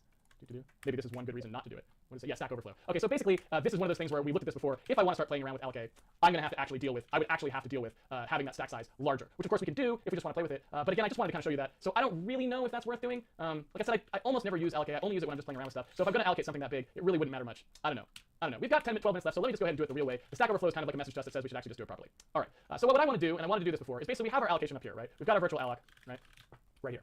This was our virtual alloc that created the bitmap that we actually needed for our div section, right? And so if we wanted to do something trivial down here, where we actually just want memory for our buffer, the easiest possible thing to do, the thing that's just the simplest, is just to do this buffer once, right? And I'm trying to avoid actually going into this, but I realize I got plenty of time, so I might as well just do it, because it's the right thing to do and it's what I want to do eventually. So basically all I really have to do is I can just do this, right? And I can actually virtual alloc the thing that I actually wanted originally from Windows directly. And basically what I can do is I can say, why don't you give me something that's the entire secondary buffer size? Because I know that I never will need to output more sound than our entire buffer size. And that just gives me a backing store now that I know will always be big enough to fit the thing that I needed, right? So basically I'm doing this, we're good to go. I always have the memory. I don't have to worry about alloc being too big on stack. I don't have to worry about any of that stuff. This is just the memory that I wanted, right? So that's pretty straightforward. It's a very easy thing to do. But one of the things that I like to do too is I don't often like to necessarily have all these virtual allocs around. So what we'll probably do eventually, and you'll see this very shortly actually, is we'll pull these virtual allocs into a single virtual alloc that just gets us all the memory that we wanted, and then we will subdivide it out. But for now, that is really all we had to do. Because if you think about it, we got the memory for our bitmap up here. We got the memory for our sound buffer down here. And basically what's happening is we know that we never need more than that memory, so it doesn't actually matter when we get down here. It never actually matters how much we're going to ask the game for. We can ask it for a lot, for a little. We know that it will always fit in that buffer that we got because that buffer could hold, if it needed to, basically all the stuff that was coming from the sound output, right? That there isn't any way to play to direct sound more than the buffer size that we originally had, and so we can just allocate it this way, right? It's really straightforward. I hope that makes some sense. But basically all we're doing, I don't know why that always starts off like that. Yeah, it's kind of weird. It looks like for some reason my gamepad has this weird thing where like it always starts off not centered or something weird like that. I'm not sure what is actually going on there. It's weirder too. I don't know if you can see this, but the gamepad itself isn't even like initialized. You can see that? You notice how it lights up when I launch the app? Yeah, I haven't played much around with this gamepad. I suspect that basically we just have to go and tighten up that X input code a little bit, which we'll do a little later on, but it's kind of wonky. Anyway, so that's really all that's going on here. So let's take a look at what's happening when we step through the code, right? Basically what's happening is that at start of time, here we go, we opened our window. All right, that seems reasonable. But we still need to know input. Yeah, I think that we'll skip to this game memory one and then go back to user input. All right, time for a little potty break.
Okay.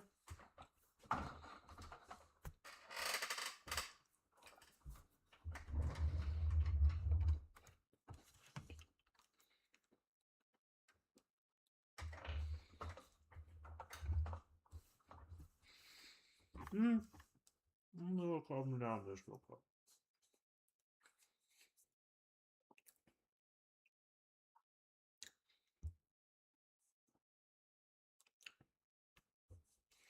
Yeah, I think I definitely need to go through these ones.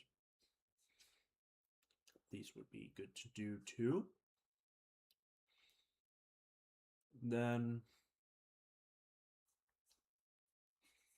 this is probably fine, you know.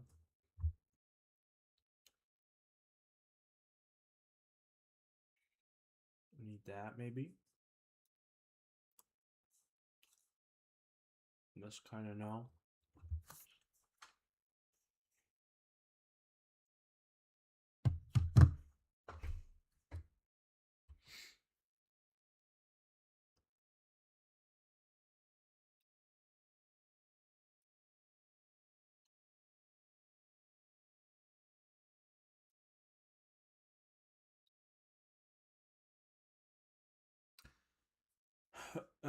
This is probably good to know at some point. There's a lot of days of Handmade Hero, aren't there? All right.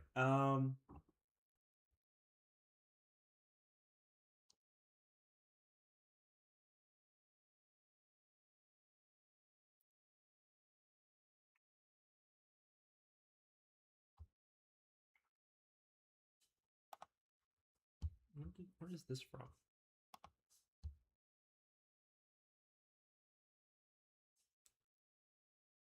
Three years ago.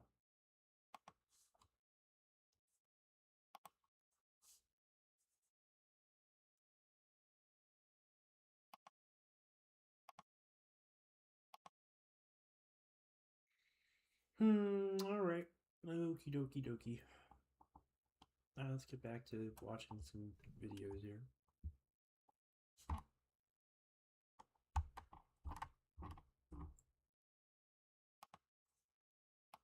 Stream begins now is to begin the stream. I think we can all agree on that. All right, everyone, thank you so much for joining us again. This is Handmade Hero Day 13, where we are making an entire professional quality game. So, moving on. Basically, what we've got here is we have a situation where we need to extend this so that it starts taking input. So the first thing I'm going to do is I'm going to want to basically be able to look at that motion of the stick. And now what I've got to think about here, and maybe I'll bring up the diagram for a second, the awesome Microsoft Paint, one of the most powerful paint packages in the world, certainly the one that most game art is made on. Microsoft Paint, everyone knows that. Professional paint artists love their Microsoft. Alright, I'm kind of not actually interested in that right now. Yeah, let's do the memory stuff. The start recording button. There we go. And the stream has begun. Okay, everyone, welcome to, gosh, I think it's day 14. It is day 14 of any memory. And so one of the things that I guess might be slightly surprising to people as we go forwards here is I don't really anticipate us doing memory allocation. Basically what we are going to do is we are going to do sort of an old school flat partition where we just grab a chunk of memory at the beginning, we pre-decide how much space we're going to allow each thing to use, each subsystem to use, and then those subsystems are going to be written such that they must run in that space. So it is not a question of memory allocation down the road, it is just a question of they are hard written to never... And I think that is like the memory arena concept, which I'm seeing in all of this code, right? Yes.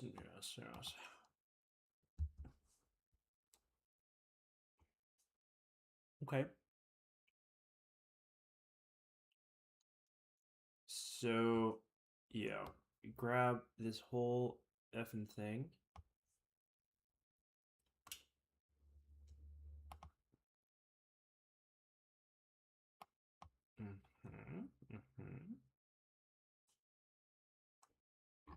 Okay. Be able to go outside of a boundary that you give them. Does that make sense? I know that might sound a little odd to people who aren't used to it. People who are used to it, old school arcade programmers and stuff are like, yeah, that's what we do. But obviously these days that's not typical. So anyway, I'm going to go that route, and so the techniques that I'll be showing you are going to be very different from what you're used to seeing in most, I would say, programming literature these days. But I think that's a good thing because, yeah, I like to show kind of different ways to do things. I'm not trying to tell you to do it this way, like I say on a lot of streams. I'm just telling you how I like to do it, and certainly almost every game that ships today doesn't do it this way. Most of them are allocation festivals, but you know, it's good to have different perspectives. So let's... Because I think allocation is like really slow, right? Or it can be. Like I think malloc is very slow. if I look here, if I look at how this engine is doing stuff,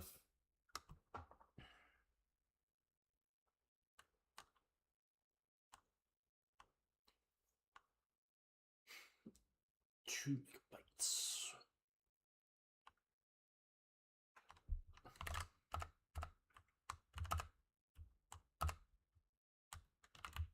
If I look in like the init for this game, we will see how much memory this thing is going to try to grab, right? So,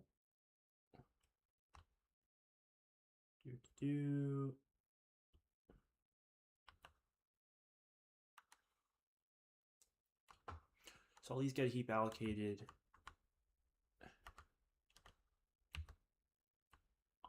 Okay. Yeah, so we are setting the allocator to like all this shit to the heap allocator.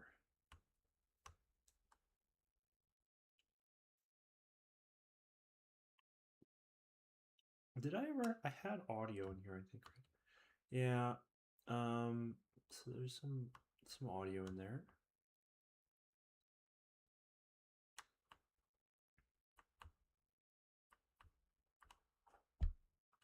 All right, so let's look at this code.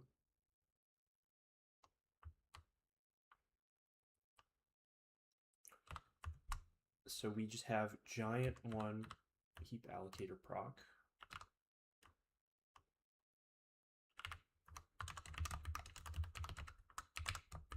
Okay.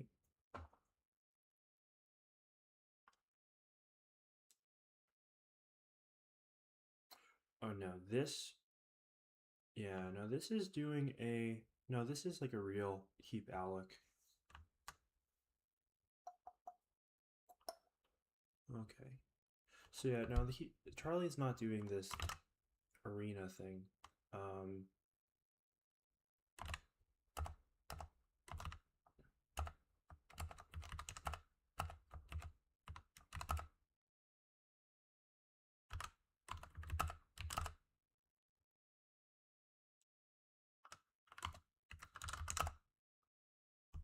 Let's see.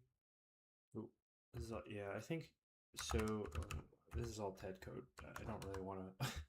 I'm not at liberty to show that on stream.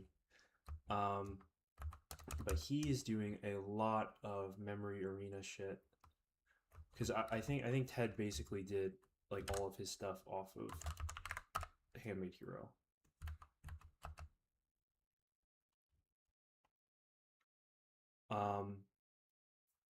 It looks like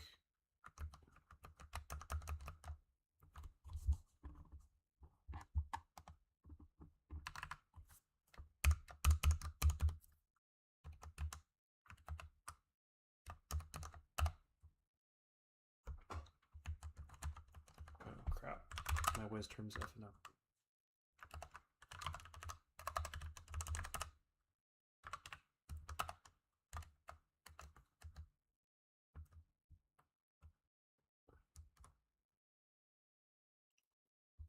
Yeah, it looks like he implemented the ability to do a memory arena.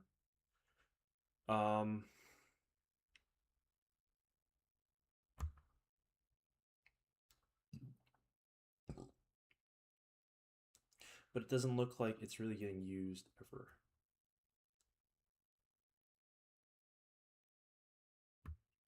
Yeah, see, it's not getting called on anything.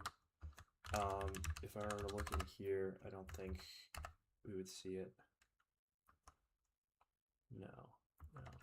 All right, let me look in Ted's code.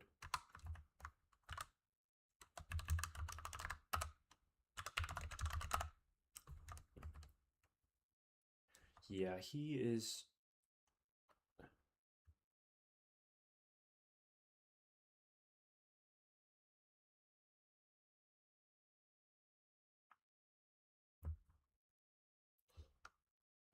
Yeah, he's doing some memory arena stuff.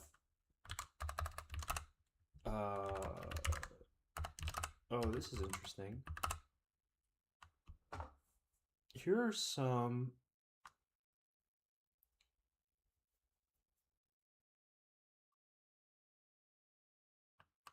Here's a blog post apparently that he did. I don't know if this is public or not, but I'm going to take a look. Yeah, it's definitely like a Casey inspired thing here. So I guess what is the, you know,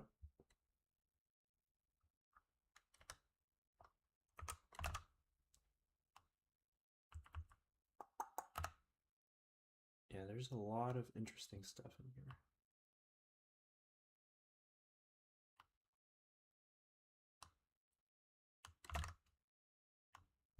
I think this is like all his Substack posts or some shit.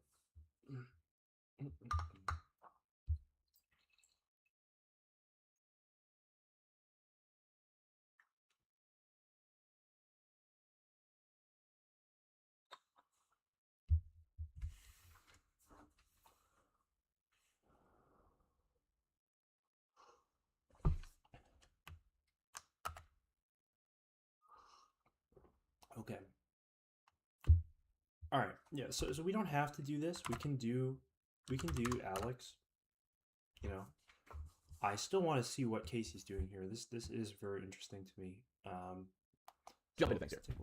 Why do I even think we need to start talking about memory allocation now? We have this whole program running. It essentially doesn't really do any memory allocation. It doesn't ever free anything, and doesn't really need to allocate anything on any given frame. So why am I saying now is the time? Why do I think that's true? Well, it's because of this stuff right here. Basically what I did is to get this working while we were sort of playing around defining our platform API, is I said, well, we've got these local persists here, which remember is just static in C. It's something I defined so we can see what it is when we grep for things, because static has 3 meanings, at least in C, if not more, especially when you consider C++, there's even more meanings. It's just a keyword that's really overloaded. And so what I like to do is kind of get that down so you can grep for it. So local persist just means that this is essentially a global variable. It's you know, it's more or less like I put it out here. The only thing that's different is it's scoped just to this function. So it's kind of like a less obtrusive global variable, but it's still basically that. And I don't really like to have that sort of thing lying around. Certainly I'm not going to be able to do that for all the stuff we need, because that would be kind of a little bit absurd. You know, I'm trying to think if what would happen if I just typed into C right here a local a persistent local variable that was like, you know, 4 gigabytes of memory. I have no idea what would happen there, but I don't expect it would be good. So point being, if we want this game to have some stuff like, say, a large backing store for images that are getting loaded off disk or stuff, and we're talking about allocating like a gigabyte of memory to store stuff in or any of that sort of stuff, we actually need to get ourselves some memory here. And so I figured I might as well go get to that point now where we're actually storing our game state, because we do have some game state, blue offset, green offset, and tone hertz. So let's just pretend that that's real game state and not some test game state, and start to see where are we going to put that? How's that going to get stored? How's that going to work? Now, I'll show you basically what would normally happen in a normal scenario that is not being coded in the way that I'm advocating coding. But I'd like to show you kind of the other way first. So what would normally happen in a lot of circumstances is you would see something that looks a lot like this, let's say game startup. So there might be a call like game startup that we call. It's got a game state that it returns, right? And what it's going to do is it's going to allocate one of these. So it's going to call an allocation function. So maybe that's malloc. Maybe that's in a lot of cases that would be because it's C++ code. It would call new, which allocates memory. If not told to do otherwise. Basically what would happen is it would new the game state, it would check here hopefully to see whether the game state actually got allocated properly. It would fill out some stuff in the game state, so it would do something like this. Let's say we'd have blue offset here, we'd have green offset here, and you'd have to imagine if this is a real game, which this will be in a couple months, we will have a lot of serious stuff going on in here. So you have to imagine if this were the real game already, there'd be a lot of stuff in here, not just these 3 things. But point being, it would start up and it would initialize anything that it needed to initialize to whatever it needed to initialize it to. Then at the end, it would return this game state structure, and that would basically be sort of like creating the game. It's like the constructor for the game. And if you were a C++ person, this actually would be a constructor for the game state object, for example. You could go many layers deep into this, and then later there'd be something like this. We'd have something called game shutdown probably. It would take the game state right in here, right? And then we would go ahead and we would delete the game state right like that, something like this, and then game update and render would take the game state as a pointer like this, right? And then from then on, it would basically be fine because we would just use those things. Basically, we'd use the game state like this. So you can kind of see how I pulled that out there. You can see how I kind of got rid of those global variables by just pulling them out into a struct, basically. And that struct, you know, we would define out here as like the game state thing, right? So we'd say something. Actually, I don't want to separate that to do from its thing there. So basically, we would have something that looks like this, and it would have our variables in there, our tone hertz, our green offset, and our blue offset, right? That's all that I'm talking about here. So that's it. That's like how that would normally go. We'll compile that there, and then this guy would have to pass it. So what I want you to see about this method is basically, and to extend it a little further, everything in the game would look like this. Whenever you wanted to do something, like you wanted to create a game asset,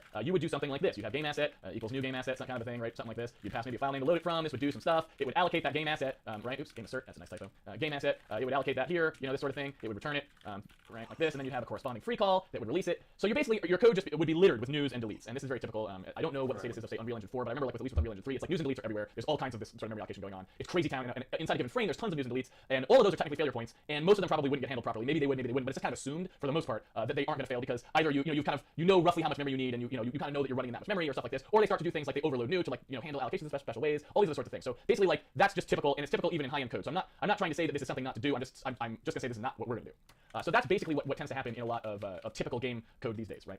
So reasons why I don't love this. The first reason is because you gotta have a strategy for the failure cases, right? Either you're gonna have to handle it somehow. One way is basically you just say, all right, everywhere that we do a new or an alloc, we check for failure, and we actually handle the failure propagating all the way out. That's difficult, right? That is tricky in a lot of cases, because now you got all these paths that can both fail and succeed, and you got to know how each of them works. What happens if I didn't get a game asset and I needed to in this case? What happens if this particular system couldn't start up because of memory? Whatever. Do I panic? What do I do there? But you gotta have a story. Another story might be, oh well, we ran the game lots of times and we looked at how much it used, and we always make sure we get that much on startup, and we use our own allocator that sub-allocates out of there, and we just know from having ran it multiple times that we know that it just doesn't overrun this much memory. We hope, and we just hope the player doesn't do something that we didn't think of. Who knows? But you gotta have a story. There's some story. Sometimes the story, and there's plenty of games that ship, and this is the story. The story is we have no idea. The story is just we just don't know. It doesn't seem to run out of memory when we've tested it, so that's all we've got. And those are all not my favorite answers, so I don't really love that. That's one downside.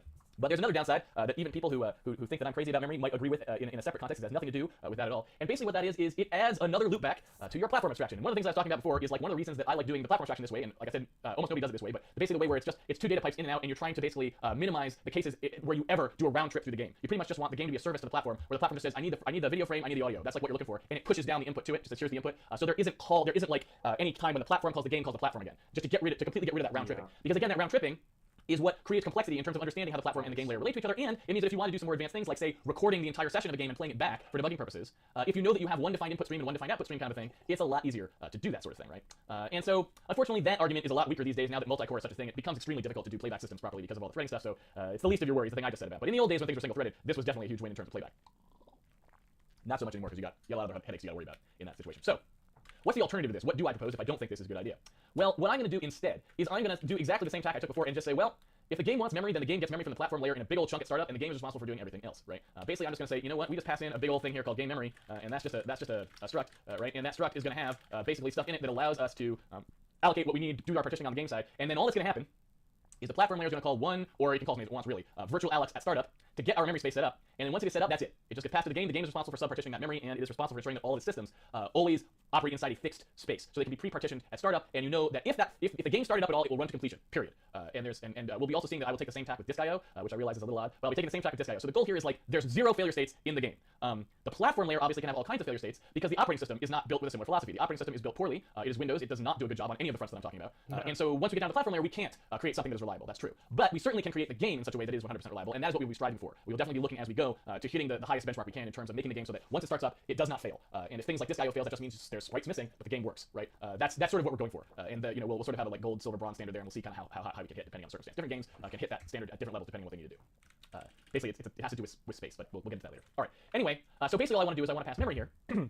And I'm going to say a couple things about my memory. Basically, what I want to do is I want to sort of subdivide this memory into a few different partitions. Basically, I want to have scratch space, sort of space that is not really about storing the game, and then in theory could kind of go away at any given time. So it's kind of like space that is transient, and then permanent stuff. So basically, stuff that stores the actual state of the game, such that it definitely needs to persist as is from one frame to the next, because it's what holds sort of the game together, right? And so basically, what will happen here is I want to be able to store these things: the blue offset, the tone hertz, the green offset. Those are examples, right, of things that need to be stored in the permanent store. So that's really all I have right now. And so basically, what I've got is I guess I'm going to use an N64 in case we ever want to be absolutely giant. So I'm going to say we have a UN64, which is essentially our permanent storage space, and then we've got a void star, which is our permanent storage, right? So all I'm doing here is I'm basically saying, well, I'm going to have some place to store. Well, I'm a spelling genius tonight. Basically, I'm going to have some place to store things that have to persist from frame to frame, because that's what I want here. So all I'm going to do is I'm going to basically say, well, that game state thing that I had, right, that I'd find before. Did I just go ahead and delete that? I'm an idiot. That's not good at all. I wanted to keep that. I just wanted to move it. I didn't want to delete it. There we go. So anyway, let's get that back there. Game memory. There we are. So basically what I want to do is I'm going to take this game state here, right, and I'm just going to put that inside the game memory. Now I can put that here. I don't know if this doesn't really need to be in the stuff that defines the platform, so I'm just going to separate that out for now. We'll see where I want to live later, because this is not something that the Win32 layer needs to know about. So I'll think about it a little differently. But point being, this guy is going to come in here, and basically all I'm going to do is I'm going to say that my game state, right, whatever this game state is, that's just going to equal for now. I'm just going to go ahead and cold cast straight to the actual memory that I've got for my permanent store, right? My permanent storage right there. And then what I'm going to do is I'm going to basically introduce a notion here. And that notion is essentially that the game memory will have some concept of whether or not this is the first time around. Because obviously there's initialization that has to be done, that initialization that was going to have a call before that did the round trip alloc. I still want to do the initialization. I just don't want the round tripping. So I'm going to say for now, I'm going to say is initialized. And basically that's going to be false the first time through and true every time thereafter. So basically what I'm going to do here is I'm going to say if the memory is initialized, I should say if not, then I'm going to go ahead and initialize it. I'm going to go ahead here and say that the game state, tone hertz, are 256, and then the other guys, let's see, green offset equals 0, game state, blue offset equals 0, and that's really all I needed to do, right? So now we've gotten rid of our local persistence, and those are in there, so now all I need to do is I actually need to pass this memory out to the game. So I'm going to call that game memory, I'm going to go ahead and say game memory, and then I've got to actually do those allocations here to actually get it something that it can use. So where's my virtual alloc? I've got it in here somewhere. There's for there we go. There's the one for sound. So I'm going to still do separate virtual allocs for now, even though in the future we may well pool those guys together, because that's something I wanted to do. All right, so the game memory, I'm going to wipe that to 0 first, and I'm going to say the permanent storage size. I don't know how big the permanent storage size for our game is. These are going to be constants we're going to tune, but I'm going to say something like 64 megabytes maybe. I don't know. Let's pretend that it's going to be 64 megabytes. Just for now. We'll see how much we actually need later. And then I'm going to say that the permanent storage, right, like this, is going to equal another one of these nice virtual allocs here, and that's going to be however much I just said the storage size was. So there it is. We're going to commit that because we're going to use it. And then all I'm going to do is I'm going to go up in here into this guy, and I'm going to define a couple more macros for me here. These are ones I just like to hold around, basically kilobytes, megabytes, and gigabytes, just in case you ever want to use those. So basically whatever you pass in here, whatever the value is going to be the value, right, times 1024. Does that make sense? Basically, like, so if you said 4 kilobytes, you're going to multiply by 1024. And then basically each one of these is just going to be the exact same thing. You can think about it as doing it this way if you wanted to. It's a macro, so it'll expand, so it's kind of free for us to do this. We don't have to worry about any kind of penalty there or anything like that. So we're basically going to say, oops, megabytes value times 24, 1024. So basically, you can see that's just a shorthand. So if I wanted to allocate 64 gigabytes for some reason, I could do that. But I'm just going to do that, right? Does that make sense? Hopefully that makes sense. So what we need to do here is just pass the pointer, and then I think that's good to go. Okay. So basically what we're going to do is we have the is initialized thing here. It will be set to 0 by default first time through. And of course, if I were just to run it now, is initialized will never get set to true. Now the question is, who sets is initialized to true? Is it the game or is it the platform layer? For the moment, I'm going to say, and I'm not 100% comfortable with this decision, but I'm going to say it's the game. The reason I'm going to say that is because it's one less thing the platform layer has to do, and the game is always going to do it here. So I'm going to just say that it's set to is initialized true here. But I'm going to say this may be more appropriate to do in the platform layer, and we'll think about it later if it ever comes up. Something to think about. We will do that. And so now, in theory, we should be able to step through here and see what goes on. Now, basically what happens is when we get to that point in the code, I keep zooming right past it, people. There we go. So we come in here, right, and we've got our game memory, and it is just initialized to 0. We then stick how much we want to put on the, how much actual memory we want there, so that's 64 megabytes, exactly what we wanted. We're then going to do our virtual alloc and hope to get that space. It looks like we did, so we're all happy there. And basically what I want to do, and I forgot to do this, and we might as well do this now, I want to actually also check those, because obviously there's going to be another if here somewhere, which is basically like, hey, if the samples, and the game memory are both valid, then do the game, right? And we're not really going to do it quite like that at the end of the day, but it's sort of the same thing. So basically, if we can't get the memory, we're not going to run, because if we can't allocate the memory we need to run, well, there's not going to be much of a game if it can't store anything, right? So we come through here, and then we're going to go ahead, and the first time through, when we call this guy game update and render, we step in there, we take a look, we get back to game state, and that's just set to point to that first bit of memory there. And then what I wanted to do, the other things I wanted to do today, well, so maybe now's a good time. I don't know if we should really dive into keyboard input today. So what I think I'd rather do is I'd rather spend a little bit of time talking about something that I would want to do in this particular circumstance, which is I'd like to start having the ability to assert things. Basically, what an assert is an assert is a thing that you can put in your code that's just for debugging purposes that lets you know whether or not something worked that you assume will always work, if that makes sense. And so what I want to do is I basically want to define, in handmade.cpp, I want to define an assertion function that basically takes something, it takes an expression, and then it is going to assert that if that expression is or is not true, basically if it's false, we want to halt the program. So we want to do something, let's say, like this. We want to do something where we go, okay, if expression, right, is not true, so the expression is not true, then I'm just going to like write to 0 or something, right? Something like this. I don't know, just making this up as I go along here. So basically, what I'm going to do now is I'm going to come in here, and this is the thing I wanted to do before. I wanted to say, all right, I have a requirement here, and that requirement is that the game state structure, right, has to fit, obviously, inside the permanent storage size, right? Right? That's just a kind of a given. So I just wanted to say that. That's what I just wanted to point out to the program at this point. And so what I'm doing is I'm putting in an expression that we would normally if on, but I don't actually need to do anything based on it. I'm just trying to tell you this has to be true. I expect this to be true. If it's not true, I want you to stop the program immediately so I can find out why not. Does that make sense? So basically, like if I run this, nothing happens, which is what I expect. But if for some reason, right, we were in the Win32 handmade stuff here, I went in and I just, I was just being dumb, and I made this be 1 byte long or something like this, right? Then when I came through here, I would get a break, right on this assertion that just tells me, hey, you said this was supposed to be true, and it's false, right? And so what I did is I just made it a macro, right, that I can drop in there, my assertion macro. And the macro just says, hey, if the expression, I don't even know why I put it on several line. If the expression that you... That, I would like...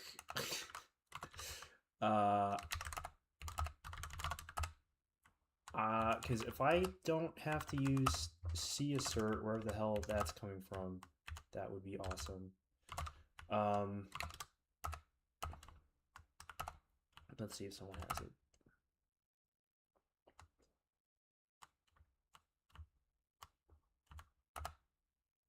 Here we go.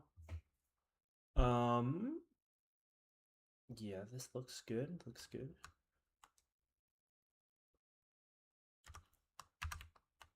I think I want all of these.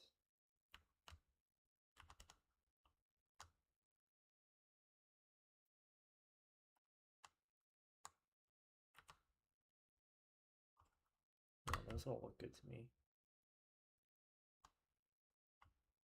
All right, and we're dumping all this crap still into types.cpp, which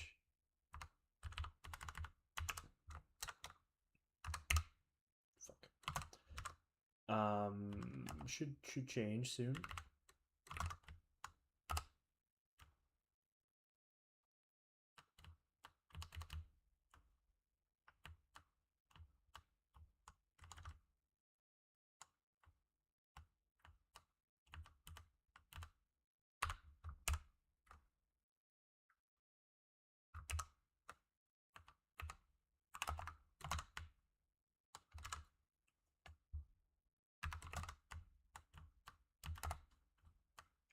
Okay, awesome. No more C assert.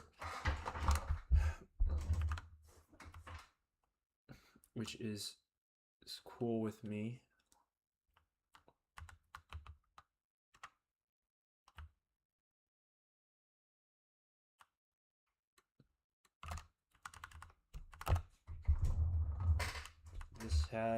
This still has vector in it, which we want to get rid of.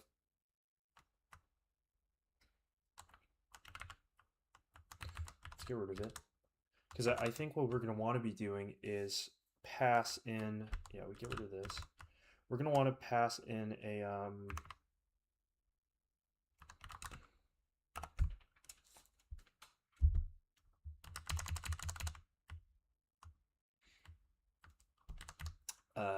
giant, just like we're just going to want to pass it in a pointer that has all of the quads instead, and that's going to come from like the memory arena. So we want that out of here. This has all the stuff we want. This has all the stuff we want. I suppose I could separate out the shader into its own thing, but we don't need to. This should not have direct 3D, which means we have to move quads out. Yeah, these are bad now.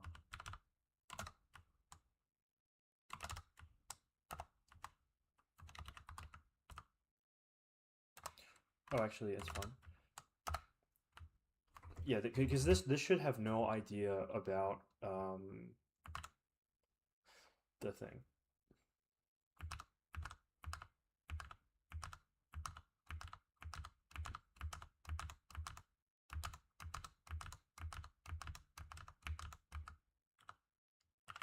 Okay, good. Yeah, so because this should not be dependent on like directly the like DirectX implementation. It should be on like the whatever graph, you know, the thingy, the thingy.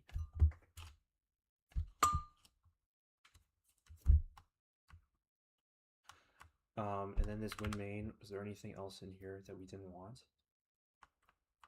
No, this is all good, I think.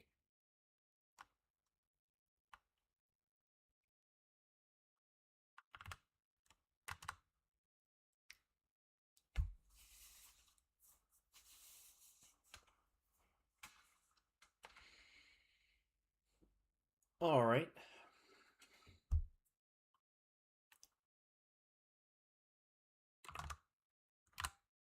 Passed into it, for some reason isn't true, just flat out write to the null pointer. Just write straight to null, because you know... Oh, where's that kilobytes thing? We want that too. That looked pretty good.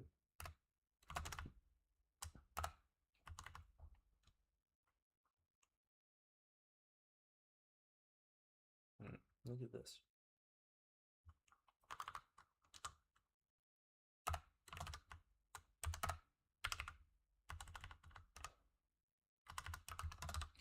Yeah, this is like a dumping. If you write to the null pointer, you're gonna crash the code. So crash it. Boom, it's done. Right. Why do I do that? Because that was the quickest way to do it platform independent, and I just wanted to put that up there. Why not? Now you've got other options. Here's one of them.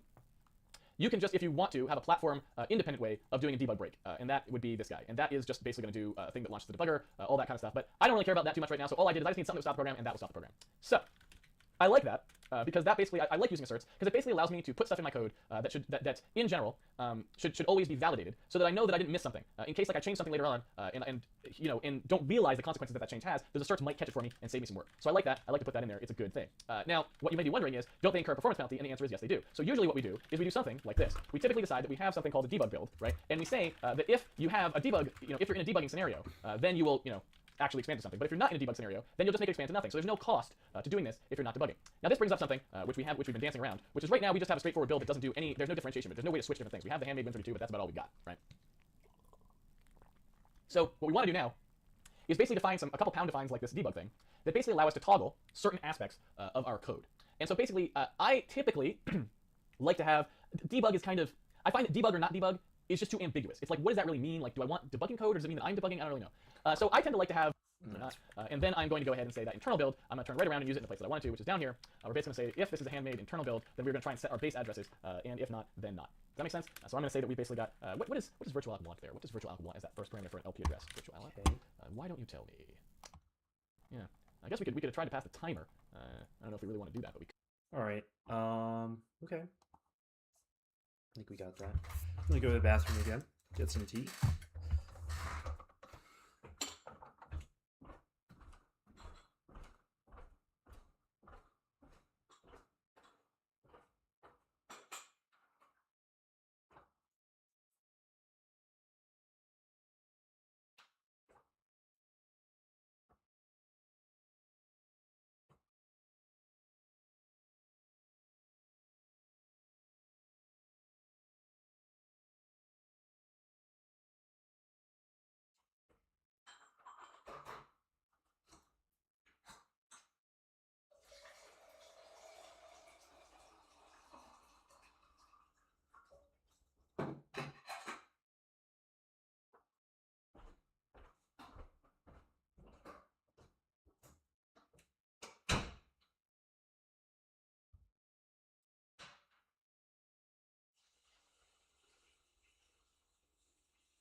Okie dokie.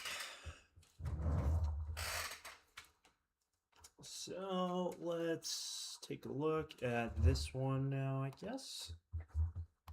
So I'm going to go ahead and hit that recording flip button there. And we should be good to go. Welcome to Handmade Hero. It is a sleepy Friday morning, and this then talk about File.io a little bit before I go ahead and implement it. It's actually going to be pretty basic, the thing that we're going to do. Very straightforward, not a lot to talk about, but I just want to give you the sort of the high-level overview. So basically in games, File.io typically breaks down into two distinct categories. One is loading what are essentially read-only assets from something. Basically, this is your music, your sound, your artwork, whatever it happens to be. If it's 3D models and textures, if it's 2D, then the sprite bitmaps and so on. Basically, what you're talking about when you're talking about that primary I/O functions, you're talking about getting stuff off of the drive and into memory where the game can use it. And you're never touching these files other than that read. So it's essentially read-only, that you're never writing to them. You're never putting stuff out to the disk. You're only pulling off of the disk. And by disk, this can mean a number of things. Sometimes it can mean the network potentially. Sometimes it can mean an optical drive. But in our case, and most often nowadays, it tends to mean a hard drive of some kind or an SSD drive. So something that's the main drive of the machine or a secondary but still primary style drive. Basically something that stores all of the user's games and it's got all the assets on there. So that's class 1. Class 2 is saving basically the state of the game. And so this is where the game actually reads and writes. Basically what's going to happen is there's the configuration for what we're going to do here is I'm going to quick say roughly how file layers are used to be done, and then how they're typically done today, because how they're done today is a lot better than how they were done. So I just want to show you real quickly how that used to work. So in the old days, basically what would happen is you had something that was basically a file handle. So typically what you would do is, let's say what I wanted to do is at startup here, when we're initializing our game, I wanted to load a bitmap, and I kind of know where that bitmap is. Let's say, normally we wouldn't know where the bitmap is. We'd have some kind of asset thing that finds assets or whatever, but let's say I just know where it is. So I've got a file name here, and I know that I'm going to load something like backdrop, or you know what, let's just make it test.bmp or something. So I'm going to try and load this file. Basically what happens here is when I'm going to load the file, I would say something like file handle, file equals open file, right? And I would pass it that file name, and then it would give me back a handle to the file. And then I would then from there do things like read from the file how many bytes I wanted. Let's say I wanted to read 128 bytes from the file. I would say that, and I would give it a buffer. So I would do something like this. I would say here's a buffer of 128 bytes, right? And then I would read from that buffer, basically like this. So maybe I'll say however big the buffer is and the buffer size. And this would typically be ifed. So I would say if the read succeeded, then I can use that thing, use buffer. If it didn't, then I have an error, right? This is an error condition. Couldn't read from the file. Now, and of course at the end of this, we would also have to clean up that file handle, right? So basically, that is basically how this works. Now, there's a lot of things not to like about this. So first of all, the way that it works is you can imagine if I was going to do this again, if I needed to read another thing out of this, right? Maybe I got to read another 128 bytes, or maybe I got some other thing in here, buffer 2, something like that. And so I'm going to read 256 bytes, assuming I read the 128 bytes. You end up with code that looks a lot like this, right? And there's definitely things you can do to minimize the degree of iffiness going on if you were to do it this way. But the thing that I want to point out here is this is basically a streaming API. So what it assumes is that we're opening the file in a method where we're going to pull things from it incrementally, and we expect the underlying file system to basically maintain sort of a location in the file. And when we ask for bits of I/O, it's pulling it from wherever that is, right? And we're pulling and pulling and pulling, and we're assuming that basically any of those pulls could fail. Like anytime we do a read, it could fail, and that's not a overly cautious assumption, because if you think about it, at any time the hard drive could fail, the file could get locked, the file could get deleted, the user could flat out pull the drive out. If it's a USB drive, they could just yank it out of the machine. So realistically, it is true that any read can just fail. That's just flat out the case. Same thing on consoles, as the DVD drive gets ejected, well, that's the last time you're going to read from that DVD until the user deigns to put it back in the drive again. So it is a realistic concern that the reads can always fail. So basically what we've got here is we've got something that is doing a bunch of work we don't care about to support that streaming thing. Basically, we're introducing a bunch of failure cases. Every read is a new failure case that we theoretically have to handle or have some strategy for handling in a more global sense, right? So that has to happen. We also have the problem of the threading safety, and we haven't talked about threading at all, so I'm just going to mention this and not go into detail. You'll understand it more if you don't know about threading later on. These file handles are very stateful. They store a location where you're reading the file, so if two different people wanted to use the same file, they need multiple of these handles because each one is writing to different positions. So basically, every thread needs its own file handle. To sort of talk about where in the file they thought they were reading. All sorts of things like this are bad. And then, as if that's not enough, heaping everything on there, the final thing that's awful about this is it is totally synchronous. Like this read, the code that executes after the read can't start executing because it's going to start touching this buffer. The code that's after the read can't start executing until the read has completed. And definitely it's true that the hard drive is the slowest piece of memory in your system. Even if it's an SSD drive, it is much slower than the CPU is executing, much lower than main memory. And so basically what we're talking about right here is stalling the whole program at this point where the read happens. And so especially if we're going to do two reads in a row and stuff like that, it's just awful because it means we're like waiting and then waiting again when we could have just said, hey, we need to do both these reads, queue those up, let me know when you're done with them, and then we'll process them, right? So basically, there's nothing good about streaming-based file I/O for our purposes. There are perhaps circumstances where you really do need to talk about things as if they're streams, where streams make more sense. But for our purposes, they make no sense whatsoever, especially because we are always going to be reading stuff that we know how big it is. Like basically, we're never going to be in situations where we're reading from an 8 GB stream and we just want to pull pieces off of it, which is a case where streaming might make some more sense. If we have an 8 GB file, we know how it's subdivided up, and we're going to jump into it and grab a whole asset at a time. We just want to do those whole asset reads and just have the operating system tell us when we're done with them. So we basically don't want anything to do with this, even in our test layer, even for just the basic stuff that we. All right, I'm thinking.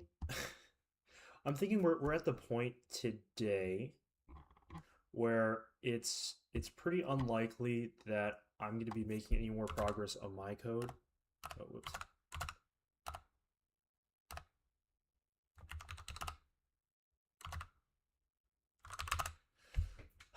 And it's looking like this is just like a Casey watch along stream for like the next bit here. So I'm thinking maybe it's time to sign off for today. I think we've already done been streaming since 7 a.m. I don't know the exact time because I had to blow it up partway through. Let me see. Yeah, it's like another 2 hours on top of that. Yeah, so we've already been streaming for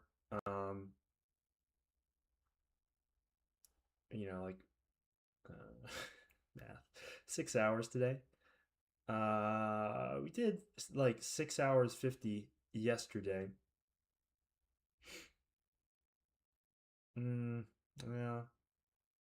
All right. We'll go through like another Casey video or two, and then probably I'll just turn off the stream and continue like looking through this. I may do some work to because the real problem area right now,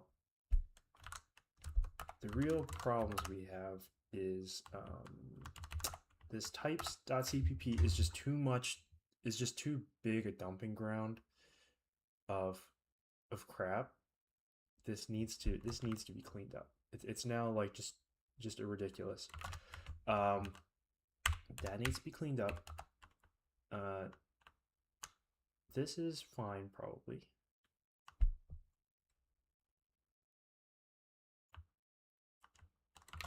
I think that's fine. And then I need a memory and file IO implementation. I need to go back and like do all of this platform layer code that Casey is doing right now. So there's like quite a bit of stuff to do to get back into the point where we're going to be productive, and get back into like game code. Oh, I have to do the input as well. Yeah, there's a lot of this platformy stuff to get through. So, I was more optimistic a little earlier about getting that done by the end of the day today. Obviously, day's not over, it's only 2. But that is a lot of rejiggering that's going to have to happen. So we'll see at the